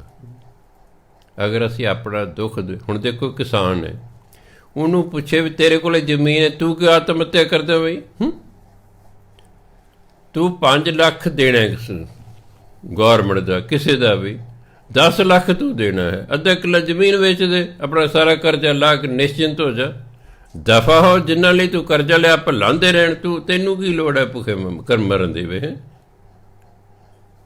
ਮੰਨ ਲਓ ਮੇਰੇ ਕੋਲ ਜ਼ਮੀਨ ਹੈ ਅਤੇ ਮੈਂ ਕਰਜ਼ਾ ਮੇਰੇ ਸਿਰ ਚੜ੍ਹ ਗਿਆ ਹੈ ਅਤੇ ਮੈਂ ਆਤਮ ਹੱਤਿਆ ਕਰ, ਫਿਰ ਮੈਂ ਮੂਰਖ ਹੀ ਹਾਂ ਨਾ ਵੀ ਕੋਲ ਜ਼ਮੀਨ ਉਹਨੂੰ ਵੇਚ ਦੇ, ਅੱਧਾ ਕਿੱਲਾ 20 ਲੱਖ ਰੁਪਏ ਦੀ ਘੱਟ ਤੋਂ ਘੱਟ ਕਿੱਲਾ, ਅੱਧਾ ਕਿੱਲਾ ਵੇਚ ਦੇ, 10 ਲੱਖ ਦਾ ਕਿੱਲਾ ਅੱਧਾ ਕਿੱਲਾ ਵੇਚ ਦੇ, ਆਪਣਾ ਕਰਜ਼ਾ ਲਾ ਲੈ, ਨਿਸ਼ਚਿੰਤ ਹੋ ਜਾ। ਜਿਹੜੇ 2 ਦਿਨ ਜਿਉਣੇ ਨੇ ਚੱਜ ਨਾਲ ਜਿਉਣ ਲੈ ਨਾ, ਆਪ ਵੀ ਬਰਬਾਦ ਮਗਰ ਟੱਬਰ ਵੀ ਹੈਗਾ। ਇਹ ਲੋਕਾਂ ਨੂੰ ਹੱਲ ਹੀ ਨਹੀਂ ਸੁਝਦਾ ਹੈਗਾ। ਇੱਕ ਆ ਗਿਆ ਮੇਰੇ ਕੋਲ ਕਈ ਸਾਲਾਂ ਦੀ ਗੱਲ, ਉਦੋਂ ਬੈਂਕ ਦਾ 9% ਵਿਆਜ ਹੁੰਦਾ ਸੀ, ਇੱਕੋ ਕਿੱਲਾ ਉਹਦੇ ਕੋਲ ਜ਼ਮੀਨ। ਕਹਿੰਦਾ ਬਾਬਾ ਜੀ ਇੱਕੋ ਕਿੱਲਾ ਜ਼ਮੀਨ ਹੈ, ਉਹ 30,000 ਰੁਪਏ ਦੀ ਚੜ੍ਹਦੀ ਕਿੱਲਾ ਠੇਕਾ, ਅਤੇ 30,000 ਦੇ ਵਿੱਚ ਤਾਂ ਸਾਲ ਭਰ ਗੁਜ਼ਾਰਾ ਨਹੀਂ ਸੀ ਮੀਆਂ ਬੀਵੀ ਹੁੰਦਾ। ਮੈਂ ਹਾਂ ਨਹੀਂ ਹੁੰਦਾ, 30,000 2,500 'ਚ ਕਿਵੇਂ ਤੂੰ ਗੁਜ਼ਾਰਾ ਕਰੇਗਾ ਪਰਿਵਾਰ ਦਾ ਵਿੱਚ? ਮੈਂ ਮੇਰੀ ਗੱਲ ਮੰਨੇਗਾ? ਮੈਂ ਅੱਜ ਤੱਕ ਮੰਨੀ ਤਾਂ ਕਿਸੇ ਹੈ ਨਹੀਂ, ਮੰਨੇਗਾ? ਕਹਿੰਦਾ ਮੰਨਾਂਗਾ ਜੀ, ਮੈਂ ਤੈਨੂੰ 30,000 ਰੁਪਏ ਮਹੀਨੇ ਦਾ ਪ੍ਰਬੰਧ ਕਰ ਦਿੰਦਾ। ਹੁਣ ਮੇਰੇ ਕੋਲ ਤਾਂ ਵਿਸ਼ਵਾਸ ਨਹੀਂ ਸੀ ਆ ਰਿਹਾ ਵੀ ਮੈਨੂੰ ਸਾਲ ਦਾ 30,000 ਮਿਲਦਾ ਕਿ ਮੈਂ ਇੱਕ ਮਹੀਨੇ ਦਾ 30,000 ਤੈਨੂੰ ਮਿਲਿਆ ਕਰੇ ਜੇ ਤੂੰ ਮੇਰੀ ਗੱਲ ਮੰਨ ਲਏਗਾ। ਕਹਿੰਦਾ ਮੰਨਾਂਗਾ ਜੀ। ਮੈਂ ਕੀ ਰੇਟ ਹੈ ਤੁਹਾਡੀ ਜ਼ਮੀਨ ਦਾ? ਕਹਿੰਦੇ 40 ਤੋਂ ਲੈ ਕੇ 45 ਲੱਖ ਉਦੋਂ ਵਧੀਆ ਪਾ ਸਨ ਜ਼ਮੀਨ। ਮੈਂ ਤੂੰ ਕਿੱਲਾ ਵੇਚ ਦੇ, ਕਿਸੇ ਦੋਸਤ ਕਿਸੇ ਰਿਸ਼ਤੇਦਾਰ ਨੂੰ ਦੱਸਣਾ ਨਹੀਂ ਹੈ, ਨਹੀਂ ਇਹਨਾਂ ਮੰਗਤਿਆਂ ਦੀ ਤਰ੍ਹਾਂ ਤੇਰੇ ਤੋਂ ਉਧਾਰ ਮੰਗਣ ਆ ਜਾਣਾ ਅਤੇ ਮੋੜਨ ਦਾ ਕਿਸੇ ਨਹੀਂ ਹੈਗਾ। ਮੋੜਨ ਦਾ ਅੱਜ ਕੱਲ੍ਹ ਕੋਈ ਰਿਵਾਜ਼ ਨਹੀਂ, ਉਧਾਰ ਲੈਣ ਦਾ ਰਿਵਾਜ਼ ਹੈ, ਮੋੜਦੇ ਮੁੜਦੇ ਕੋਈ ਨਹੀਂ ਹੈਗੇ। ਪੈਸਾ ਵੀ ਜਾਊ ਅਤੇ ਦੋਸਤੀ ਰਿਸ਼ਤੇਦਾਰੀ ਵੀ ਜਾਊ, ਉਧਾਰ ਨਹੀਂ ਕਿਸੇ ਨੂੰ ਦੇਈਦਾ। ਦਾਨ ਕਰਦੇ, ਉਧਾਰ ਨਹੀਂ ਦੇ ਦਿੰਦਾ ਕਿਸੇ ਨੂੰ। ਤੁਸੀਂ ਵੀ ਧਿਆਨ ਨਾਲ ਸੁਣ ਲਓ, ਉਧਾਰ ਨਹੀਂ ਕਿਸੇ ਨੂੰ ਦੇਣਾ। ਦਾਨ ਕਰਨ ਜੋਗੇ 1000 2000 10,000 50,000 ਜਿੰਨਾ ਦਾਨ, ਐ ਸਮਝ ਮੈਂ ਤਾਂ ਦਾਨ ਕਰਤਾ ਬਸ। ਮੈਂ ਜਦੋਂ ਤੇਰਾ ਬਿਆਨਾ ਹੋ ਗਿਆ ਨਾ ਮੈਨੂੰ ਦੱਸੀ। ਆਇਆ ਜੀ, ਮੈਨੂੰ ਕਹਿੰਦਾ ਜੀ 42 ਲੱਖ ਰੁਪਏ 'ਚ ਮੇਰਾ ਕਿੱਲਾ ਵਿਕ ਗਿਆ, ਬਿਆਨਾ ਹੋ ਗਿਆ, ਫਲਾਣੀ ਤਰੀਕ ਨੂੰ ਰਜਿਸਟਰੀ ਹੈ। ਮੈਂ ਰਜਿਸਟਰੀ ਤੋਂ ਇੱਕ ਦਿਨ ਪਹਿਲਾਂ ਮੇਰੀ ਬੈਂਕ ਵਾਲੇ ਨਾਲ ਗੱਲ ਕਰੇ, ਮੈਨੇਜਰ ਨਾਲ ਸਿੱਧੀ, ਵੀ ਬਾਬਾ ਜੀ ਤੁਹਾਡੇ ਨਾਲ ਗੱਲ ਕਰਨੀ। ਉਹਨੇ ਮੇਰੀ ਗੱਲ ਮੈਂ ਮੈਨੇਜਰ ਸਾਹਿਬ ਇਹ ਕੱਲ੍ਹ ਨੂੰ ਨਾ 42 ਲੱਖ ਰੁਪਈਆ ਤੁਹਾਡੇ ਕੋਲ ਲੈ ਕੇ ਆਵੇਗਾ। 2 ਲੱਖ ਦਾ ਸੇਵਿੰਗ 'ਚ ਕਰਦੇ ਨੇ, 40 ਲੱਖ ਦੀ ਇਹਦੀ FD ਬਣਾ ਦੇਣੀ। ਉਦੋਂ ਘੱਟ ਤੋਂ 3 ਸਾਲ ਦੀ ਬਣਦੀ ਸੀ, ਹੁਣ ਤਾਂ ਸਾਲ 1.5 ਦੀ, ਜਿੰਨਾ ਜ਼ਿਆਦਾ ਵੱਧਦੇ ਸਮਾਂ ਉਨੀ ਘੱਟ ਜਾਂਦੇ ਸੀ ਉਹਦਾ ਵਿਆਜ। ਮੈਂ ਇਹਦੀ 3 ਸਾਲ ਦੀ FD ਕਰ ਦੇਣੀ, ਇਹਨੂੰ ਹਰ 3 ਮਹੀਨੇ ਬਾਅਦ ਵਿਆਜ ਦੇਣਾ। ਇਹਨੂੰ ਦੱਸੋ ਵੀ ਹਰ 3 ਮਹੀਨੇ ਬਾਅਦ ਇਹਨੂੰ ਕਿੰਨਾ ਵਿਆਜ ਮਿਲੇਗਾ? ਉਹਨੂੰ ਕਹਿੰਦੇ ਵੀ ਤੈਨੂੰ 3 ਮਹੀਨਿਆਂ ਬਾਅਦ 90,000 ਮਿਲਿਆ ਕਰੇਗਾ। ਉਹ ਕਹੇ ਮਹੀਨੇ ਹਰ ਮਹੀਨੇ 30,000 ਰੁਪਏ ਮਿਲਿਆ ਕਰੇਗਾ। ਕਹਿੰਦਾ ਹਾਂ, ਮੈਨੂੰ ਬਾਬਾ ਜੀ ਨੇ ਕਿਹਾ ਸੀ ਮੈਂ ਤੇਰਾ 30,000 ਮਹੀਨੇ ਦਾ ਪ੍ਰਬੰਧ ਕਰ ਦਿੰਦਾ। ਲੈ ਗਿਆ, 2 ਲੱਖ ਸੇਵਿੰਗ 'ਚ ਰੱਖ ਲਿਆ, ਜਿਹੜਾ 40 ਲੱਖ ਦੀ FD ਕਰਾਤੀ। ਮਹੀਨੇ ਕੇ ਬਾਅਦ ਨਵੇਂ ਸਾਈਕਲ 'ਤੇ ਚੜ੍ਹਿਆ ਹੋਇਆ, ਨਵੀਂ ਜੁੱਤੀ ਪਾਈ ਹੈ, ਮੀਆਂ ਬੀਬੀ ਨੇ ਨਵੇਂ ਕੱਪੜੇ ਪਾਏ ਹੋਏ ਨੇ, ਬਣ ਠਣ ਕੇ ਆ ਕੇ ਮੈਂ ਗਈ ਨਾ ਤੇਰੀ ਮਜ਼ਦੂਰੀ, ਜਿਹੜਾ ਤੂੰ ਦਿਹਾੜੀਆਂ ਕਰਦਾ ਸੀ। ਮੈਂ ਇੱਕੋ ਬੰਦਾ 16 ਸਾਲਾਂ ਜੇ ਕਿਸੇ ਨੇ ਮੇਰੀ ਕੋਈ ਗੱਲ ਮੰਨੀ ਹੈ, ਨਹੀਂ ਤਾਂ ਮੇਰੇ ਰਿਸ਼ਤੇਦਾਰਾਂ ਨੇ ਵੀ ਮੇਰੀ ਨਹੀਂ ਮੰਨੀ। ਉਂਝ ਮੈਨੂੰ ਕਹੇ ਤੂੰ ਬਾਣੀ ਹੈ ਜੀ, ਮੈਂ ਜੇ ਮੈਂ ਬਾਣੀ ਹਾਂ ਤਾਂ ਫਿਰ ਬਾਣੀ ਦੀ ਗੱਲ ਮੰਨ ਲਓ, ਚੰਗੇ ਰਹੋਗੇ ਤੁਸੀਂ। ਜਦ ਤੁਸੀਂ ਮੈਨੂੰ ਬਾਹਮਣ ਕਹਿੰਦੇ ਨਾ, ਤੁਸੀਂ ਮੇਰੀ ਬਾਹਮਣਾਂ ਵਾਲੀ ਗੱਲ ਮੰਨੀ, ਅਤੇ ਹੁਣ ਤੁਸੀਂ ਮੈਨੂੰ ਬਾਣੀਆਂ ਕਹਿੰਦੇ ਹੋ, ਅਤੇ ਹੁਣ ਤੁਸੀਂ ਬਾਣੀ ਵਾਲੀ ਗੱਲ ਨਹੀਂ ਮੰਨਦੇ। ਨਿਰਾ ਕਹਿਣ ਨਾਲ ਕੀ ਹੋ ਜਾਏਗਾ? ਜਦੋਂ ਮੈਨੂੰ ਤੁਸੀਂ ਬਾਹਮਣ ਕਹਿੰਦੇ ਸੀ, ਇਹ ਤਾਂ ਮਤਲਬ ਮੈਂ ਵੈਸ਼ਨੂੰ ਸੀ, ਤੁਸੀਂ ਵੀ ਹੋ ਜਾਂਦੇ, ਤੁਸੀਂ ਵੀ ਹੋ ਜਾਂਦੇ। ਹੁਣ ਤੁਸੀਂ ਮੈਨੂੰ ਬਾਣੀਆਂ ਕਹਿੰਦੇ ਹੋ, ਤੁਸੀਂ ਹੋ ਜਾਓ ਬਾਣੀਏ, ਤੁਸੀਂ ਹੋ ਜਾਓ ਬਾਣੀ। ਮੈਂ ਜਿੱਤੇ ਜੱਟ ਬਾਣੀਏ ਹੋ ਗਏ ਨਾ। ਮੈਂ ਬਾਣੀ ਦੇ ਮਤਲਬ ਤੁਸੀਂ ਸਰਸਵ ਮਨਾ ਕੇ ਉਹ ਬੋਧੀਵਾਦੀ ਰੱਖ ਲਓ ਵੀ ਬਾਣੀਆਂ ਵਾਲੀ ਸੋਚ ਚਾਹੀਦੀ ਹੈ, ਆਪਣੀ ਸੋਚ ਬਾਣੀਆਂ ਵਾਲੀ ਕਰ ਲਓ। ਜੱਟ ਕਰਨ ਤੋਂ ਬਾਅਦ ਸੋਚਦਾ ਹੈ, ਬਾਣੀਆਂ ਕਰਨ ਤੋਂ ਪਹਿਲਾਂ ਸੋਚਦਾ ਹੈ ਬਈ ਆਹ ਮੈਂ ਕਰਨ ਲੱਗਾ ਇਹਦਾ ਕੀ ਨਤੀਜਾ ਨਿਕਲੂ। ਇੱਥੇ ਮੈਂ ਪੈਸੇ ਲਾਉਣ ਲੱਗਾ ਕਿਤੇ ਮੇਰੇ ਮਰਤੇ ਨਹੀਂ ਜਾਣਗੇ, ਉਹ ਸੋਚੂ। ਮੈਂ ਲੜਨ ਲੱਗਾ, ਮੈਨੂੰ ਇਹਦਾ ਕੀ ਨੁਕਸਾਨ ਹੋਊਗਾ। ਮੈਂ ਤੁਸੀਂ ਉਹਦੀ ਪਤਾ ਜੋ ਡਾਂਗ ਮਾਰ ਕੇ ਮਗਰੋਂ ਸੋਚਦੇ ਫਿਰ ਹੀ ਜਾਣ। ਇਹ ਜੱਟ ਸੋਚ ਤੇ ਬਾੜੀ ਸੋਚ ਆਹੀ ਫਰਕ ਹੈ। ਅਗਰ ਕਿਤੇ ਜਿਹੜੇ ਜੱਟ ਬੈਠੇ ਨੇ, ਠੀਕ ਹੈ, ਮੈਂ ਜੱਟ ਹੋਣ ਕਰ ਮੇਰੀ ਉਹਨਾਂ ਨਾਲ ਹਮਦਰਦੀ ਹੈ, ਪਰ ਅਗਰ ਉਹਨਾਂ ਦੀ ਸੋਚ ਬਾਣੀ ਵਾਲੀ ਹੋ ਜੇ, ਉਹ ਜੀਰੀ ਬਿਜਲੀ ਬੰਦ ਕਰ ਦੇਣ। ਕੇਂਦਰ ਸਰਕਾਰ ਕਹਿੰਦੇ ਸਾਡੇ ਕੋਲ 7 ਸਾਲਾਂ ਲਈ ਅਨਾਜ ਪਿਆ, 7 ਸਾਲ ਹਿੰਦੁਸਤਾਨ ਅਨਾਜ ਨਾ ਹੋਵੇ ਤਾਂ ਵੀ ਅਸੀਂ ਲੋਕਾਂ ਨੂੰ ਖਵਾ ਸਕਦੇ। ਸਾਡੇ ਕੋਲ ਇੰਨਾ ਚੌਲ ਇਕੱਠਾ ਹੋ ਰਿਹਾ ਹੈ, ਕਿਸਾਨੋ ਤੁਸੀਂ ਨਾ ਬੀਜੋ, ਹੋਰ ਬੀਜ ਲਓ। ਪੰਜਾਬ ਦਾ ਬਹੁਤ ਜ਼ਿਆਦਾ ਭਲਾ ਹੋ ਜਾਏਗਾ ਜੇ ਕਿਸਾਨ ਜੀਰੀ ਬੀਜਣੀ ਬੰਦ ਕਰ ਦੇਣ। ਪਾਣੀ ਫਿਰ ਉੱਪਰ ਆ ਜਾਏਗਾ। ਜਿਹੜਾ ਪਾਣੀ 250 ਫੁੱਟ 'ਤੇ ਚਲਿਆ ਗਿਆ ਨਾ, ਇਹ ਫਿਰ ਮੈਂ ਜਦ 1986 'ਚ ਘਰ ਪਾਇਆ ਸੀ, ਪਾਣੀ 40 ਫੁੱਟ 'ਤੇ ਮੇਰਾ ਨਲਕਾ ਲੱਗਾ ਸੀ, 40 ਫੁੱਟ 'ਤੇ ਪਾਣੀ ਸੀ। ਹੁਣ ਸਬਮਰਸੀਬਲ ਮੈਂ ਲਵਾਇਆ 200 ਫੁੱਟ 'ਤੇ ਲਵਾਇਆ ਹੈ। ਖਰਚੇ ਆਪੇ ਵੱਧ ਗਏ ਕਿ ਨਹੀਂ? ਪਾਣੀ ਧਰਤੀ ਦਾ ਮੁੱਕ ਗਿਆ ਹੈ ਸਾਰਾ। ਦੂਜੀ ਗਲਤੀ ਅਕਾਲੀਆਂ ਨੇ ਕੀਤੀ, ਬਿਜਲੀ ਮੁਫਤ ਕਰਕੇ, ਬਿਜਲੀ ਮੁਫਤ ਕਰਤੀ ਕਿਸਾਨਾਂ ਦੀ। ਉਹਨਾਂ ਨੇ ਕੀ ਕੀਤਾ, ਟਿੱਬੇ ਵਾਹ ਕੇ ਵੀ ਜੀਰੀ ਬੀਜਣੀ ਸ਼ੁਰੂ ਕਰਤੀ। ਨਤੀਜਾ ਆਹ ਹੈ, ਬੈਠੋ ਹੁਣ ਬਾਰਡਰ 'ਤੇ। ਬਾਕੀ ਸਾਰੀਆਂ ਫਸਲਾਂ ਦਾ ਜਿਹੜਾ ਰੇਟ ਹੈ ਹਿੰਦੁਸਤਾਨ 'ਤੇ ਤਕਰੀਬਨ ਇੱਕੋ ਜਿੰਨਾ, ਸਿਰਫ ਜੀਰੀ ਦਾ ਫਰਕ ਹੈ। ਯੂਪੀ ਦੀ ਜੀਰੀ 1100 ਰੁਪਏ ਨੂੰ ਵਿਕ ਰਹੀ ਹੈ ਅਤੇ 1800 ਨੂੰ ਵਿਕ ਰਹੀ ਹੈ। ਸਿਰਫ ਇਕੱਲਾ ਹੈ ਕਣਕ, ਉੱਥੇ ਵੀ ਗਿਆ ਉਹੀ ਭਾਅ ਹੈ ਕਣਕ ਦਾ, ਇੱਥੇ ਵੀ ਉਹੀ ਭਾਅ ਹੈ। ਬਾਕੀ ਭਾਅ ਤਕਰੀਬਨ ਸਾਰੇ ਬਰਾਬਰ। ਬਈ ਦਫਾ ਕਰੋ, ਤੁਸੀਂ ਜੀਰੀ ਬੀਜ ਲਓ, ਹੋਰ ਫਸਲਾਂ ਬੀਜ ਲਓ। ਦਾਲਾਂ ਕਿੰਨੀਆਂ ਮਹਿੰਗੀਆਂ ਨੇ, ਤੇਲ ਬੀਜ ਕਿੰਨੇ ਮਹਿੰਗੇ ਨੇ, ਹੋਰ ਬੜਾ ਕੁਛ ਬੀਜਣ ਨੂੰ ਹੈਗਾ। ਮੱਝਾਂ ਰੱਖੋ, ਡੇਅਰੀ ਫਾਰਮ ਖੋਲ੍ਹੋ, ਦੁੱਧ ਵੇਚੋ, ਬੜਾ ਕੁਛ ਹੈ। ਥੋੜ੍ਹਾ ਬੰਦਾ ਪੜ੍ਹਿਆ ਲਿਖਿਆ ਹੋਣਾ ਚਾਹੀਦਾ, ਬੜਾ ਕੁਛ ਕਰਨ ਨੂੰ ਹੈ। ਬਾਣੀਆਂ ਵਾਲੀ ਸੋਚ ਇਖਤਿਆਰ ਕਰਨੀ ਪੈਣੀ ਹੈ, ਤਾਂ ਅਸੀਂ ਤਰੱਕੀ ਕਰਾਂਗੇ। ਸਮੱਸਿਆ ਇਹ ਹੋ ਗਈ ਕਿ ਬਾਣੀਏ ਅਤੇ ਜੱਟ ਦਾ ਹੁਣ ਹੋ ਗਿਆ। ਦੇਖਦੇ ਆ ਹੁਣ ਕੌਣ ਜਿੱਤਦਾ। ਜੇ ਕਿਤੇ ਜੱਟ ਜਿੱਤ ਗਿਆ ਨਾ, ਬੱਲੇ ਬੱਲੇ ਬੱਲੇ ਬੱਲੇ ਹੋ ਜਾਣੇ ਵੀ ਆ ਪੈਸੋਂ ਸਾਰ। ਇਹ ਜਦੋਂ ਦਾ ਹਿੰਦੁਸਤਾਨ ਬਣਿਆ, ਜਦੋਂ ਦੇ ਵੀ ਲੋਕ ਲੱਗੇ ਨੇ ਖੇਤੀਬਾੜੀ ਕਰਨ, ਇਹ ਪਹਿਲਾ ਮੌਕਾ ਜਦੋਂ ਬਾਣੀਆਂ ਦੇ ਜੱਟ ਗੁਲਾਮ ਨਹੀਂ ਰਹੇ। ਨਹੀਂ ਤੇ ਬਾਣੀਆਂ ਦੇ ਗੁਲਾਮ ਹੀ ਰਹੇ, ਆੜਤੀਆਂ ਦੇ ਗੁਲਾਮ ਹੀ ਰਹੇ ਸਾਰੇ। ਹਾਂਜੀ, ਇਸ ਲਈ ਦੇਖਦੇ ਕੌਣ ਜਿੱਤਦਾ। ਬਾਣੀਆਂ ਨੂੰ ਜਿੱਤਣਾ ਬੜਾ ਔਖਾ ਹੈ। ਔਖਾ ਕਰਕੇ ਦੇਖੋ ਸਾਲ ਤੋਂ ਉੱਪਰ ਸਮਾਂ ਹੋ ਗਿਆ ਹੈ। ਸੋ ਇਸ ਲਈ ਦੇਖ ਮਰਦਾਨੇ ਰੰਗ ਕਰਤਾਰਦੇ ਹਨ। ਸੋ ਮੇਰਾ ਬਾਣੀ ਵੀ ਸਾਡੀ ਸੋਚ ਬਦਲ ਰਹੀ, ਹੋਰ ਕੁਛ ਨਹੀਂ ਹੈ। ਗੁਰੂਆਂ ਦੀ ਸੋਚ ਸਾਡੀ ਸੋਚ ਤੋਂ ਉੱਪਰ ਹੈ। ਗੁਰੂ ਮਹਾਰਾਜ ਦੀ ਸੋਚ ਸਾਡੀ ਸੋਚ ਤੋਂ ਉੱਚੀ ਹੈ, ਅਤੇ ਜਿਹਦੀ ਸੋਚ ਸਾਡੇ ਤੋਂ ਉੱਚੀ ਹੋਵੇ ਉਹਦੀ ਗੱਲ ਮੰਨ ਲੈਣੀ ਚਾਹੀਦੀ ਹੈ। ਉਸੇ 'ਚ ਹੀ ਭਲਾ ਹੁੰਦਾ ਹੈ।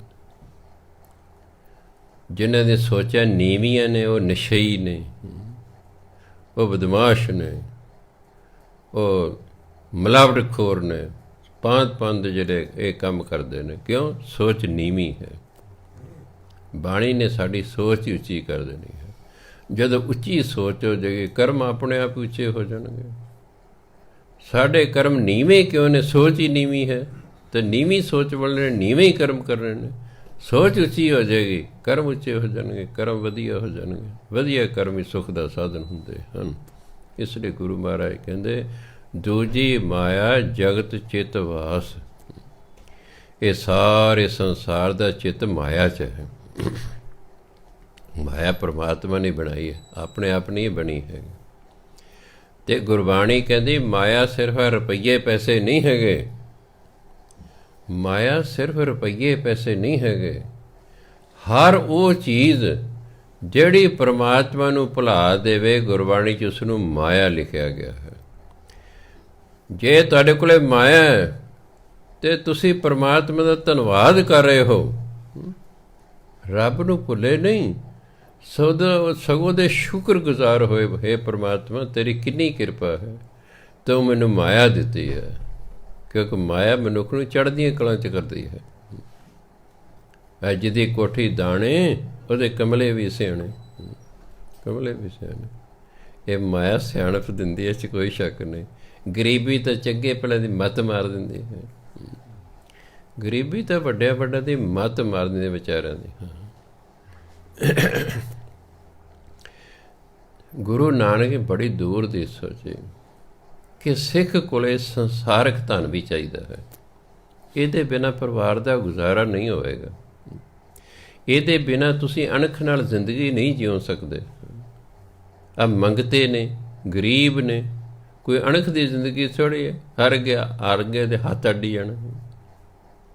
ਇਹ ਕਿਰਤ ਕਰਨਗੇ, ਸਿੱਖ ਕਿਰਤ ਕਰਨਗੇ, ਇਹਨਾਂ ਕੋਲ ਮਾਇਆ ਹੋਵੇਗੀ। ਇਹ ਚੜ੍ਹਦੀਆਂ ਕਲਾਂ 'ਚ ਰਹਿਣਗੇ, ਨਾਮ ਜਪਣਗੇ, ਇਹਨਾਂ ਕੋਲ ਨਾਮ ਧਨ ਹੋਏਗਾ।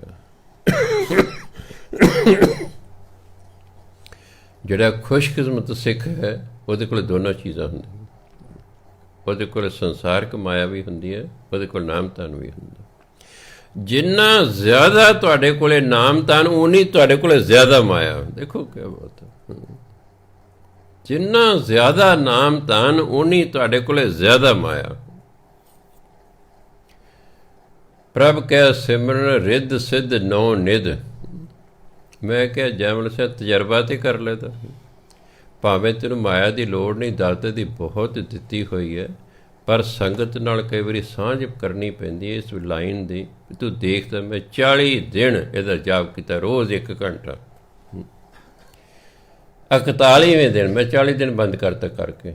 41ਵੇਂ ਦਿਨ ਇੱਕ ਬੰਦੇ ਨੇ 1.5 ਲੱਖ ਰੁਪਈਆ ਮੈਨੂੰ ਭੇਜਿਆ। ਮੈਂ ਭਾਈ ਇਹਦਾ ਕੀ ਕਰਨਾ?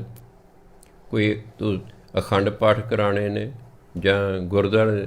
ਕਹਿੰਦੀ 1 ਲੱਖ ਤੇ ਗੁਰਦੁਆਰਾ ਸਾਹਿਬ ਲਈ ਹੈ, 50,000 ਤੁਹਾਡੇ ਲਈ ਹੈ। ਮੈਂ ਵੀ ਮੇਰੇ ਲਈ ਕਾਹਦੇ ਲਈ? ਕਹਿੰਦਾ ਮੈਂ ਤੁਹਾਡੀ ਕਥਾ ਸੁਣਦਾ, ਤੁਸੀਂ ਕਾਫੀ ਦੇਰ ਤੋਂ ਬਹੁਤ ਕਮਜ਼ੋਰ ਲੱਗ ਰਹੇ ਹੋ ਹੈ, ਅਤੇ ਇਸ ਲਈ ਮੈਂ ਪੈਸੇ ਭੇਜਣੇ। ਬਦਾਮ ਖਾਓ, ਹੋਰ ਘਿਓ ਖਾਓ, ਹੋਰ ਚੀਜ਼ਾਂ ਖਾਓ, ਆਪਣੀ ਸਿਹਤ ਵਧੀਆ ਬਣਾਓ।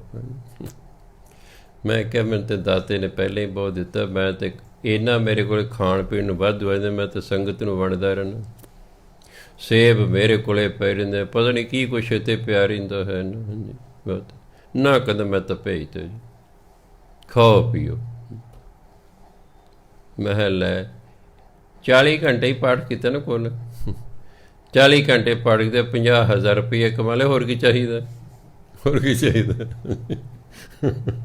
ਨਾਲੇ ਪਾਠ ਹੋ ਗਿਆ, ਨਾਲੇ ਪਾਠ ਹੋ ਗਿਆ ਪੰਚਮ ਪਾਤਸ਼ਾਹ, ਨਾਲੇ 50,000 ਰੁਪਏ ਕਮਾ ਲਏ। ਹੁਣ ਮੈਨੂੰ ਪਹਿਲੀ ਲਾਈਨ ਦੀ ਲੋੜ ਨਹੀਂ ਹੈਗੀ, ਹੁਣ ਮੈਂ ਦੂਜੀ ਸ਼ੁਰੂ ਕਰਤੀ। ਪ੍ਰਭ ਕਹਿ ਸਿਮਰਨ ਗਿਆਨ ਧਿਆਨ ਤਤ ਬੁੱਧ। ਬਸ ਪਹਿਲੇ ਤਾਂ ਮੈਂ ਤਜਰਬਾ ਹੀ ਕਰਨਾ ਸੀ ਬਸ, ਅਤੇ ਉਹ ਤੁਹਾਨੂੰ ਮੈਂ ਸਾਂਝਾ ਕਰਤਾ ਕਿ ਨਾਮ ਜਪਣ ਵਾਲਾ ਬੰਦਾ ਗਰੀਬ ਨਹੀਂ ਰਹਿੰਦਾ। ਤੁਸੀਂ ਵਿਸ਼ਵਾਸ ਰੱਖੋ।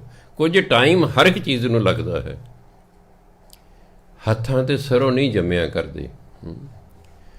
6 ਮਹੀਨੇ ਸਾਲ ਲੱਗ ਸਕਦਾ ਹੈ ਕਿਸੇ ਚੀਜ਼ ਦੀ ਪ੍ਰਾਪਤੀ ਲਈ, ਪਰ ਜਿਹੜਾ ਨਾਮ ਜਪਦਾ ਉਹਦੀ ਗਰੀਬੀ ਦੂਰ ਹੋ ਜਾਂਦੀ ਹੈ। ਵਿਸ਼ਵਾਸ ਰੱਖਣਾ ਇਸ ਗੱਲ 'ਤੇ।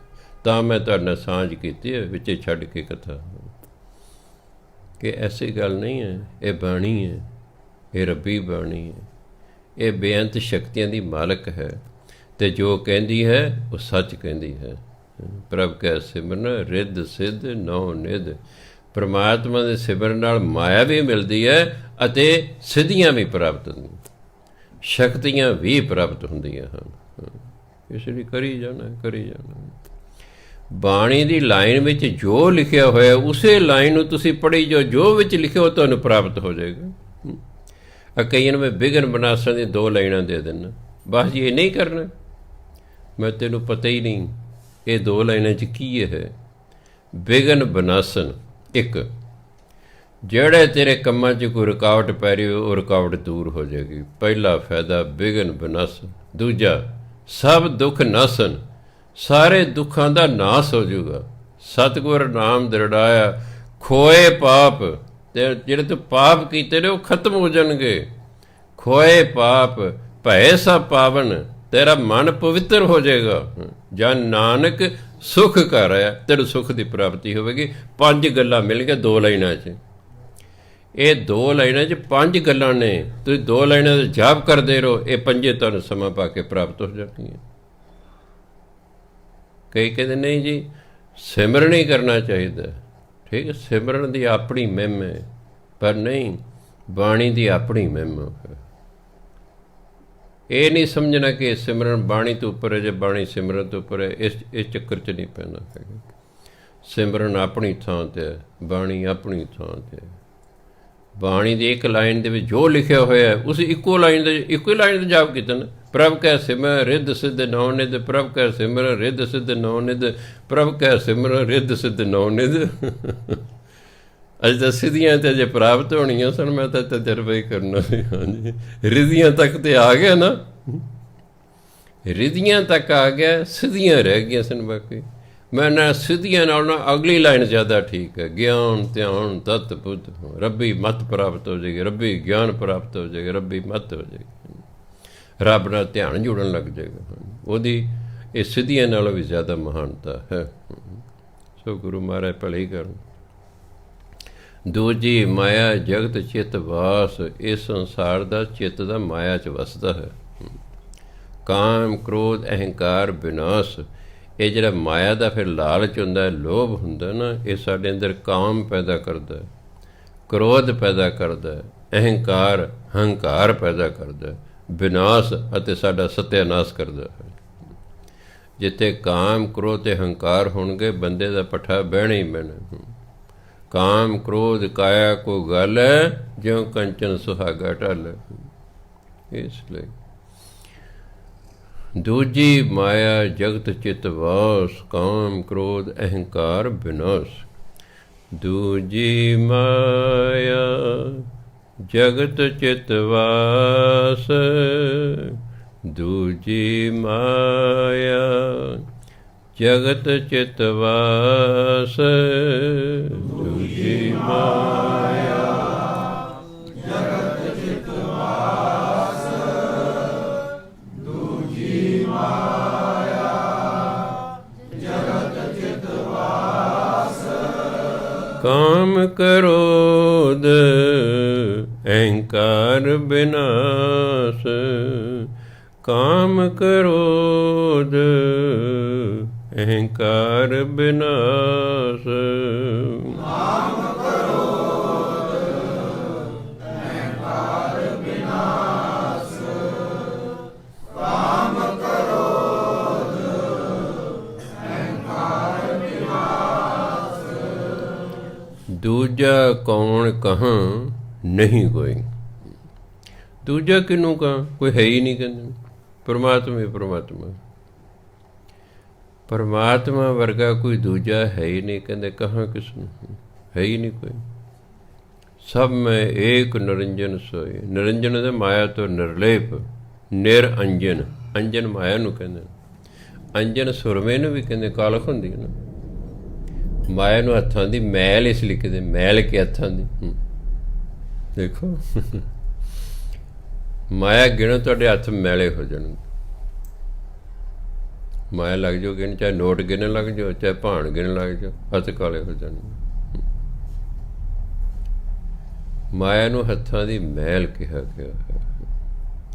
ਸੋ ਮਾਇਆ ਦੇ ਵਿੱਚ ਸਾਰੇ ਸੰਸਾਰ ਦਾ ਚਿੱਤ ਹੈ। ਇਸ ਕਾਰਨ ਕਾਮ, ਕ੍ਰੋਧ, ਹੰਕਾਰ ਹੈ, ਬਰਬਾਦੀ ਹੈ ਸਾਰੇ। ਕਹਿੰਦੇ ਪਰਮਾਤਮਾ ਤੋਂ ਬਿਨਾਂ ਹੋਰ ਕੋਈ ਹੈ ਹੀ ਨਹੀਂ, ਕਿਸ ਨੂੰ ਕਹਾਂ ਜੇ ਕੋਈ ਹੈ ਤਾਂ। ਸਭ ਮੈਂ ਏਕ ਨਿਰੰਜਨ ਸੋਈ ਨਿਰ ਅੰਜਨ ਮਾਇਆ ਤੋਂ ਨਿਰਲੇਪ, ਜਿਸ 'ਤੇ ਮਾਇਆ ਦਾ ਕੋਈ ਅਸਰ ਨਹੀਂ ਹੈ। ਉਹਨੇ ਮਾਇਆ ਪੈਦਾ ਕੀਤੀ ਹੈ ਪਰ ਉਹ ਮਾਇਆ ਦੇ ਅਧੀਨ ਨਹੀਂ ਹੈ, ਮਾਇਆ ਉਹਦੇ ਅਧੀਨ ਹੈ। ਸਭ ਮੈਂ ਏਕ ਨਿਰੰਜਨ ਸੋਈ, ਪਰਮਾਤਮਾ ਜੋ ਮਾਇਆ ਤੋਂ ਨਿਰਲੇਪ ਹੈ, ਸਾਰਿਆਂ ਦੇ ਵਿੱਚ ਵਸਦਾ ਹੈ। ਦੂਜੀ ਦੁਰਮਤ ਆਖੈ ਦੋਏ, ਜਿਹੜਾ ਦਵੈਤ ਭਾਵਨ ਹੈ ਇਹਦੇ ਕਰਨ ਅੰਦਰ ਦੁਰਮਤ ਪੈਦਾ ਹੋ ਜਾਂਦੀ ਹੈ। ਦੁਰ ਭੈੜੇ ਨੂੰ ਕਹਿੰਦੇ ਨੇ, ਦੁਰ ਫਿੱਟੇ ਮੂੰਹ, ਦੁਰਮਤ, ਦੁਰਲਭ ਜਿਹੜਾ ਮਸਾਂ ਲੱਭੇ, ਜਿਹੜਾ ਲੱਭਣਾ ਔਖਾ ਹੋਵੇ, ਦੁਰਲਭ। ਇਹ ਦੁਰਮਤ ਹੈ, ਭੈੜੀ ਮਤ। ਜਿਹਦੇ ਅੰਦਰ ਦੁਰਮਤ ਹੈ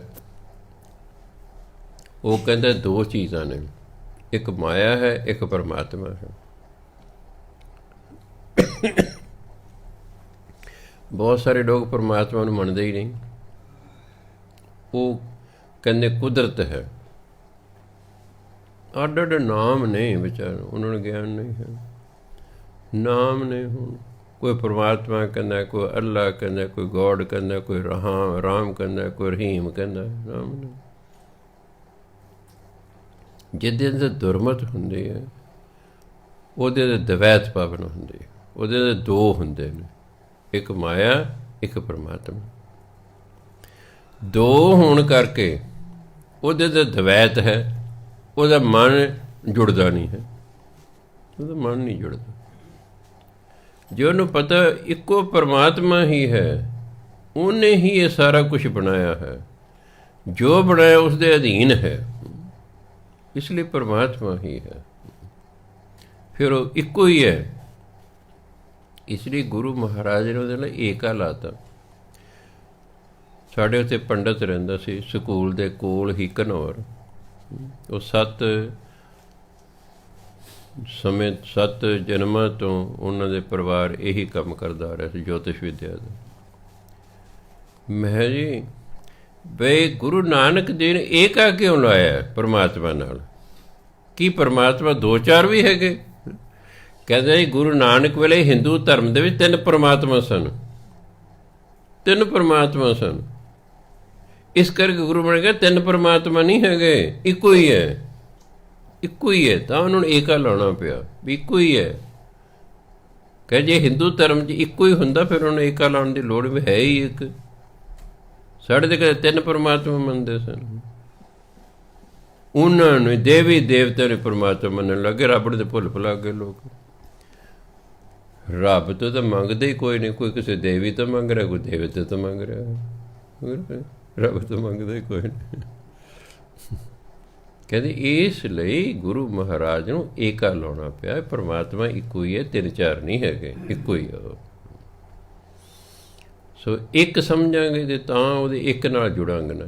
ਫਿਰ ਜੇ 2 ਹੋ ਗਏ ਤਾਂ ਫਿਰ ਕਹਾਂਗੇ ਮਾਇਆ ਨਾਲ ਜੁੜੀ ਕਿ ਰੱਬ ਨਾਲ ਜੁੜੀ। ਇੱਕ ਨਾਲ ਹੀ ਜੁੜਨਾ ਪੈਣਾ, ਸਭ ਇੱਕ ਦੇ ਹੀ ਅਧੀਨ ਹੈ। ਦੂਜੀ ਦੁਰਮਤ ਆਖੈ ਦੋਏ, ਆਵੈ ਜਾਏ ਮਰ ਦੂਜਾ ਹੋਏ। ਫਿਰ ਇਹੋ ਜਿਹਾ ਬੰਦਾ ਕੀ ਕਹਿੰਦਾ? ਜਿਹੜੇ ਕਹਿੰਦਾ 2 ਨੇ, ਉਹ ਜੰਮਦਾ ਰਹਿੰਦਾ, ਮਰਦਾ ਰਹਿੰਦਾ, ਮਰਦਾ ਰਹਿੰਦਾ, ਜੰਮਦਾ ਰਹਿੰਦਾ। ਬਸ ਜੰਮਣ ਮਰਦੇ ਚੱਕਰ 'ਚ ਦੋਨਾਂ 'ਚ ਪਿਆ ਰਹਿੰਦਾ, ਜੰਮਦਾ ਮਰਦਾ, ਜੰਮਦਾ ਮਰਦਾ, ਬਸ ਇਸੇ ਚੱਕਰ 'ਚ ਪਿਆ ਰਹਿੰਦਾ। ਧਰਨ ਗਗਨ ਨਹ ਦੇਖੋਂ ਦੋਏ। ਮੈਂ ਦੱਸਿਆ ਸੀ ਨੰਨਾ ਹਾਹੇ ਨੂੰ ਸਿਹਾਰੀ ਹੋਵੇ ਫਿਰ ਹਿੰਦੀ ਦਾ ਸ਼ਬਦ ਹੁੰਦਾ, ਜਿਹਦਾ ਉਚਾਰਨ ਹੁੰਦਾ ਨਹ। ਜੇ ਨੰਨਾ ਹਾਹਾ ਹੋਵੇ ਇਹ ਫਾਰਸੀ ਦਾ ਸ਼ਬਦ ਹੁੰਦਾ ਅਤੇ ਉਚਾਰਨ ਹੈ ਨਾ। ਫਿਰ ਫਾਰਸੀ ਦੇ ਵਿੱਚ ਹਾਹੇ ਤੋਂ ਪਹਿਲਾ ਅੱਖਰ ਜੇ ਮੁਕਤਾ ਹੋਵੇ ਉਹ ਕੰਨਾਂ ਲਾ ਕੇ ਬੋਲਿਆ ਜਾਂਦਾ। ਹਿੰਦੀ ਪੰਜਾਬੀ ਜੇ ਹਾਹੇ ਤੋਂ ਪਹਿਲਾ ਅੱਖਰ ਮੁਕਤਾ ਹੋਵੇ ਤਾਂ ਦਲਾਵਾਂ ਲਾ ਕੇ ਬੋਲਿਆ ਜਾਂਦਾ। ਹਿੰਦੀ ਪੰਜਾਬੀ ਦਾ ਇਹ ਅਸੂਲ ਹੈ। ਜਿਵੇਂ ਪੱਪਾ ਹਾਹੇ ਨੂੰ ਸਿਹਾਰੀ, ਲੱਲੇ ਨੂੰ ਕੰਨਾ, ਪਹਿਲਾ, ਪਹਿਲਾ ਨਹੀਂ ਆਪਾਂ ਬੋਲਦੇ। ਹਾਲਾ ਲਿਖਿਆ ਤੇ ਪਹੀਲਾ ਹੈ ਨਾ। ਜਿਵੇਂ ਕਈ ਕਹਿੰਦੇ ਜਿਵੇਂ ਲਿਖੀ ਉਵੇਂ ਪੜ੍ਹੋ ਜੀ। ਮੈਂ ਫਿਰ ਪੜ੍ਹੋ ਜੀ ਪਹੀਲਾ, ਤੁਹਾਨੂੰ ਕਿੰਨੇ ਕਿਹਾ ਪਹਿਲਾ ਹੁੰਦਾ? ਮੈਨੇ ਇਹ ਕੀ ਹੈ? ਕਹਿੰਦਾ ਪਹਿਲਾ। ਮੈਨੂੰ ਇਹ ਤਾਂ ਪਹੀਲਾ ਹੈ। ਤੁਸੀਂ ਹਾਂ ਸਿਆਰੀ ਕਿਉਂ ਛੱਡਤੀ ਬਈ? ਤੁਸੀਂ ਬੋਲਦੇ ਪਹਿਲਾ, ਤੁਸੀਂ ਸਿਆਰੀ ਕਿਉਂ ਛੱਡਤੀ? ਜਿਵੇਂ ਲਿਖੀ ਉਵੇਂ ਪੜ੍ਹੋ। ਫਿਰ ਝਾਕਦੇ ਨੇ ਵੀ ਕਦੇ ਇਸ ਤਰ੍ਹਾਂ ਕੋਈ ਜ਼ਬਾਨ ਪੜ੍ਹੀ ਜਾਂਦੀ ਜਿਵੇਂ ਲਿਖੀ ਹੁੰਦੀ ਹੈ? ਜਿਵੇਂ ਕੋਈ ਜ਼ਬਾਨ ਲਿਖੀ ਹੁੰਦੀ ਉਵੇਂ ਨਹੀਂ ਪੜ੍ਹੀ ਜਾਂਦੀ। ਫਿਰ ਨਾ ਆਪਾਂ ਟਾਲਕਿੰਗ ਲੱਗ ਜਾਣੇ, ਵਾਲਕਿੰਗ ਲੱਗ ਜਾਗੇ ਪੜ੍ਹਨ। ਹੀ ਇਜ਼ ਵਾਲਕਿੰਗ, ਵਾਕਿੰਗ ਦੀ ਤਾਂ ਕੀ ਕਹੇ ਵਾਲਕਿੰਗ, ਹੀ ਇਜ਼ ਟਾਲਕਿੰਗ, ਫਿਰ ਤਾਂ ਐਂ ਕਹਿਣ ਲੱਗ ਜਾਏ। ਕਹਿਣ ਕੋਈ ਵੀ ਜ਼ਬਾਨ ਜਿਵੇਂ ਲਿਖੀ ਹੋਈ ਹੈ ਉਵੇਂ ਕਦੇ ਨਹੀਂ ਪੜ੍ਹੀ ਜਾਂਦੀ। ਨਿਯਮ ਹੁੰਦੇ ਨੇ ਕੋਈ, ਜਿਹਨੂੰ ਵਿਆਕਰਨ ਕਹਿੰਦੇ, ਉਹਦੇ ਅਨੁਸਾਰ ਹਰ ਜ਼ਬਾਨ ਪੜ੍ਹੀ ਜਾਂਦੀ ਹੈ। ਖੈਰ ਬਾਕੀ ਜਿਵੇਂ ਕਿਹਦੀ ਮਰਜ਼ੀ ਹੈ ਪੜ੍ਹੀ ਜੋ, ਜਿਵੇਂ ਕਿਹਦੀ ਭਾਈ ਮਰਜ਼ੀ ਹੈ ਪੜ੍ਹੀ। ਜਿਵੇਂ ਕਿਸੇ ਨੂੰ ਪੜ੍ਹਾਇਆ ਉਹਨੇ ਉਵੇਂ ਪੜ੍ਹਨਾ ਹੈ, ਸਿੱਧਾ ਹਿਸਾਬ ਹੈ। ਵਿਦਿਆਰਥੀ ਦਾ ਕਸੂਰ ਨਹੀਂ ਹੈ। ਮੈਂ ਬੱਚੇ ਪੜ੍ਹਾਦਾ ਪਹੀਲਾ, ਉਹ ਤਾਂ ਪਹੀਲਾ ਹੀ ਬੋਲੂ। ਇਹਦਾ ਗਿਆਨ ਮੈਨੂੰ 6ਵੀਂ 'ਚ ਹੋ ਗਿਆ ਸੀ। 6ਵੀਂ 'ਚ ਇੰਗਲਿਸ਼ ਜਿਹੜਾ ਟੀਚਰ ਸੀ, 2 ਟੀਚਰਸ ਨੇ A B ਸੈਕਸ਼ਨ ਨੂੰ। A ਨੂੰ ਹੋਰ ਟੀਚਰ ਪੜ੍ਹਾਉਂਦਾ ਇੰਗਲਿਸ਼, B ਨੂੰ ਹੋਰ ਪੜ੍ਹਾਉਂਦਾ ਸੀ। ਸਾਡਾ ਜਿਹੜਾ ਟੀਚਰ ਸੀ ਉਹਨੇ ਲਿਖਾਇਆ ਬਫੈਲੋ ਦੇ ਸਪੈਲਿੰਗ ਲਿਖੇ, ਲਿਖਾਤਾ ਅੱਗੇ ਬਫੈਲੋ, ਬਫੈਲੋ ਮੈਨੇ ਮੱਝ। ਠੀਕ ਹੈ ਜੀ, ਅਸੀਂ ਲਿਖ ਲਿਆ ਬਫੈਲੋ, ਬੱਬਾ ਫੱਫੇ ਨੂੰ ਹੋੜਾ, ਲੱਲੇ ਨੂੰ ਕਰਨਾ ਬਫੈਲ, ਲੱਲੇ ਨੂੰ ਹੋੜਾ ਬੱਬਾ, ਬਫੈਲ ਫੱਫੇ ਦਲਾਵਾਂ, ਲੱਲੇ ਨੂੰ ਹੋੜਾ ਬਫੈਲੋ। ਟੀਚਰ ਲਿਖ ਲਿਆ। ਅਗਲੇ ਦਿਨ ਕੁਦਰਤੀ ਸਾਡੇ ਵਾਲਾ ਟੀਚਰ ਛੁੱਟੀ ਸੀ ਅਤੇ ਪ੍ਰਿੰਸੀਪਲ ਦੂਜੇ ਟੀਚਰ ਨੂੰ ਕਹਿੰਦਾ ਤੁਸੀਂ ਦੋਨੋਂ ਸੈਕਸ਼ਨ ਇਕੱਠੇ ਕਰ ਲਓ ਜੀ। ਉਹਨੇ ਇਕੱਠੇ ਕਰ ਲਏ। ਉਹ ਵੀ ਉਹੀ ਚੀਜ਼ ਪੜ੍ਹਾ ਰਹੇ ਸਨ। ਕਹਿੰਦੇ ਲਿਖੋ ਵੀ ਬਫਲੋ, ਸਪੈਲਿੰਗ ਤਾਂ ਇੰਗਲਿਸ਼ ਦੇ ਉਹੀ ਬੋਲਤੇ। ਕਹਿੰਦੇ ਲਿਖੋ ਬਫਲੋ। ਅਸੀਂ ਬੱਬਾ ਫੱਫਾ ਲੱਲੇ ਨੂੰ ਹੋੜਾ ਬਫਲੋ ਲਿਖ ਲਿਆ ਵੀ। ਅੱਗੇ ਉਹਨੇ ਲਿਖਾਤਾ ਮੱਝ। ਘਰ ਮੈਂ ਆਇਆ, ਭਰਾ ਵੀ ਮੇਰਾ ਟੀਚਰ ਲੱਗਾ ਸੀ, ਭਾਵੇਂ ਪੰਜਾਬੀ ਟੀਚਰ ਸੀ, BA ਕਰ ਲਈ ਸੀ ਉਹਨਾਂ ਨੇ। ਮੈਂ ਵੀਰ ਜੀ ਵੀ ਸਾਡਾ ਕੱਲ੍ਹ ਜਿਹੜਾ ਟੀਚਰ ਸੀ ਉਹ ਕਹਿੰਦਾ ਬਫੈਲੋ ਮੈਨੇ ਮੱਝ, ਅੱਜ ਵਾਲਾ ਕਹਿੰਦਾ ਬਫਲੋ ਮੈਨੇ ਮੱਝ, ਵੀ ਦੋਨੇ 'ਚ ਠੀਕ ਕੌਣ ਹੈ? ਕਹਿੰਦਾ ਜੇ ਮੈਂ ਕਿਹਾ ਤਾਂ ਤੇਰੇ ਮਨ 'ਚ ਫੇਰ ਵੀ ਰਹਿ ਜਾਂਦਾ। ਆਹ ਤੈਨੂੰ ਡਿਕਸ਼ਨਰੀ ਵਿਖਾਵਾਂ। ਉਹ ਡਿਕਸ਼ਨਰੀ ਚੱਕ ਲਿਆ, ਉਹ 'ਚ ਲਿਖਿਆ ਬਫਲੋ। ਕਹਿੰਦਾ ਕਾਕਾ ਅਸਲ ਹੁੰਦਾ ਬਫਲੋ। ਮੈਂ ਫਿਰ ਪਹਿਲੇ ਟੀਚਰ ਨੇ ਬਫੈਲੋ ਕਿਉਂ ਪੜ੍ਹਾਇਆ? ਕਹਿੰਦੇ ਉਹਦੇ ਟੀਚਰ ਨੇ ਉਹਨੂੰ ਬਫੈਲੋ ਪੜ੍ਹਾਇਆ ਸੀ, ਉਹਨੇ ਤੁਹਾਨੂੰ ਬਫੈਲੋ ਪੜ੍ਹਾ ਤਾ। ਦੂਜੇ ਟੀਚਰ ਦੇ ਟੀਚਰ ਨੇ ਉਹਨੂੰ ਬਫਲੋ ਪੜ੍ਹਾਇਆ, ਉਹਨੇ ਤੁਹਾਨੂੰ ਬਫਲੋ ਪੜ੍ਹਾਤਾ। ਹੋਰ ਗੱਲ ਕੋਈ ਨਹੀਂ ਕਾਕਾ, ਗੱਲ ਤਾਂ ਠੀਕ ਵਾਲੀ ਗੱਲ ਨਹੀਂ। ਪਹਿਲੇ ਟੀਚਰ ਦੇ ਟੀਚਰ ਨੇ ਬਫੈਲੋ ਪੜ੍ਹਾਇਆ, ਉਹਨੇ ਤੁਹਾਨੂੰ ਅੱਗੇ ਬਫੈਲੋ ਪੜ੍ਹਾਤਾ। ਡਿਕਸ਼ਨਰੀ ਉਹਨੇ ਵੀ ਨਹੀਂ ਵੇਖੀ ਬਫੈਲੋ ਹੀ ਹੁੰਦਾ ਕਿ ਬਫਲੋ ਹੁੰਦਾ, ਉਹਨੇ ਵੀ ਨਹੀਂ ਵਿਚਾਰਨ ਦੇਖੀ ਜੇ ਪੜ੍ਹਾਤਾ। ਦੂਜਾ ਜਿਹੜਾ ਸੀ ਉਹ ਬਫਲੋ ਵਾਲੇ ਤੋਂ ਪੜ੍ਹਿਆ ਸੀ, ਉਹਨੇ ਤੁਹਾਨੂੰ ਬਫਲੋ ਪੜ੍ਹਾਤਾ। ਇਸ ਤਰ੍ਹਾਂ ਕਹਿੰਦਾ ਟੀਚਰਾਂ 'ਚ ਫਰਕ ਹੁੰਦਾ। ਇਸ ਲਈ ਜੇ ਕੋਈ ਕਹਿੰਦਾ ਜਿਵੇਂ ਲਿਖਿਆ ਉਵੇਂ ਪੜ੍ਹੋ, ਉਹ ਵਿਚਾਰਾ ਆਪਣੀ ਥਾਂ 'ਤੇ ਠੀਕ ਹੈ ਕਿ ਉਹਦੇ ਟੀਚਰ ਨੇ ਉਹਨੂੰ ਉਸ ਤਰ੍ਹਾਂ ਪੜ੍ਹਾਇਆ। ਉਹਦੇ ਟੀਚਰ ਨੇ ਉਸ ਦੇ ਲੈ ਦੇ ਥੱਕ ਪਾਹੇ, ਜੁਗਾ ਜਗਤਰ ਖਾਹੀ ਖਾਹੇ, ਹੁਣ ਤਾਂ ਹੀ ਪੜ੍ਹਨਾ। ਉਹਨੂੰ ਪੜ੍ਹਾਇਆ ਇਸ ਤਰ੍ਹਾਂ ਗਿਆ ਹੈ। ਜਿਵੇਂ ਕਿਸੇ ਨੂੰ ਪੜ੍ਹਾਇਆ ਗਿਆ ਉਹਨੇ ਉਵੇਂ ਹੀ ਪੜ੍ਹਨਾ ਹੈ, ਉਹਦਾ ਕਸੂਰ ਨਹੀਂ ਹੈ। ਇਸ ਲਈ ਅਸੀਂ ਪਾਠੀਆਂ ਨੂੰ ਕੁਛ ਨਹੀਂ ਕਹਿੰਦੇ। ਠੀਕ ਹੈ, ਤੂੰ ਕਿੱਥੋਂ ਸੰਥਿਆ ਲਈਏ? ਫਲਾਣੇ ਥਾਂ 'ਤੇ। ਠੀਕ ਹੈ ਭਾਈ, ਸੰਥਿਆ 'ਤੇ ਲਈਏ।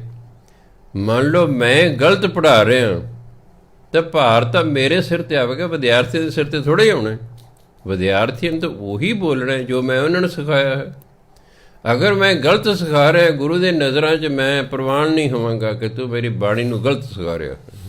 ਠੀਕ ਹੈ, ਮੈਂ ਜਾਣਾ ਅਤੇ ਗੁਰੂ ਜਾਣੇ, ਵਿਦਿਆਰਥੀ ਦਾ ਕੋਈ ਕਸੂਰ ਨਹੀਂ। ਫਿਰ ਜਿਹਨੇ ਮੈਨੂੰ ਪੜ੍ਹਾਇਆ ਹੈ ਉਹ ਜਾਣੇ ਅੱਗੇ, ਉਹ ਜਾਣੇ। ਇਸ ਲਈ ਆਪਾਂ ਨੇ ਕਿਸੇ ਨਾਲ ਬਹਿਸ ਨਹੀਂ ਕਰਨੀ ਵੀ ਤੂੰ ਠੀਕ ਹੈ ਅਤੇ ਮੈਂ ਗਲਤ ਹਾਂ ਜਾਂ ਫਲਾਣਾ ਯਾਰ ਜੋ, ਬਸ ਠੀਕ ਹੈ। ਘੱਟ ਤੋਂ ਘੱਟ ਬਾਣੀ 'ਤੇ ਅਗਲਾ ਪੜ੍ਹ ਰਿਹਾ ਨਾ, ਬਾਣੀ 'ਤੇ ਪੜ੍ਹ ਰਿਹਾ ਨਾ। ਜਾਣ ਬੁੱਝ ਕੇ ਗਲਤ ਪੜ੍ਹਨਾ ਪਾਪ ਹੁੰਦਾ ਹੈ। ਜਿਹੋ ਜਿਹਾ ਹੁੰਦਾ ਪੜ੍ਹ ਰਿਹਾ, ਬਸ ਗੱਲ ਖਤਮ। ਜਿਹੋ ਜਿਹਾ ਹੁੰਦਾ ਸ਼ਰਧਾ ਭਾਵਨਾ ਪੜ੍ਹ ਰਿਹਾ, ਬਸ ਪੜ੍ਹ ਰਿਹਾ। ਹਾਂਜੀ, ਇਸ ਲਈ ਅਖੀਰ 'ਤੇ ਗੁਰੂ ਮਹਾਰਾਜ ਕਹਿੰਦੇ ਦੂਜੀ ਦੁਰਮਤ ਅੱਖ ਹੈ ਦੋਏ, ਆਵੇ ਜਾਏ ਮਾਰੇ ਦੂਜਾ ਹੋਏ। ਉਹ ਜੰਮਦਾ ਰਹਿੰਦਾ, ਮਰਦਾ ਰਹਿੰਦਾ, ਕਿਉਂਕਿ ਉਹਦੇ ਅੰਦਰ ਦੂਜਾ ਭਾਵ ਹੈ, ਦਵੈਤ ਭਾਵਨਾ ਹੈ। ਸੋ ਇਸ ਲਈ ਇੱਕ ਨਾਲ ਜੁੜਨਾ ਹੈ। ਉਸ ਪਰਮਾਤਮਾ ਨਾਲ ਜੁੜਨਾ, ਬਾਕੀ ਸਾਰਾ ਉਸੇ ਦਾ ਹੀ ਬਣਾਇਆ ਹੋਇਆ ਹੈ। ਸਤਿਕਾਰਯੋਗ ਸਾਧ ਸੰਗਤ ਜੀ, ਵਾਹਿਗੁਰੂ ਜੀ ਕਾ ਖਾਲਸਾ, ਵਾਹਿਗੁਰੂ ਜੀ ਕੀ ਫਤਿਹ।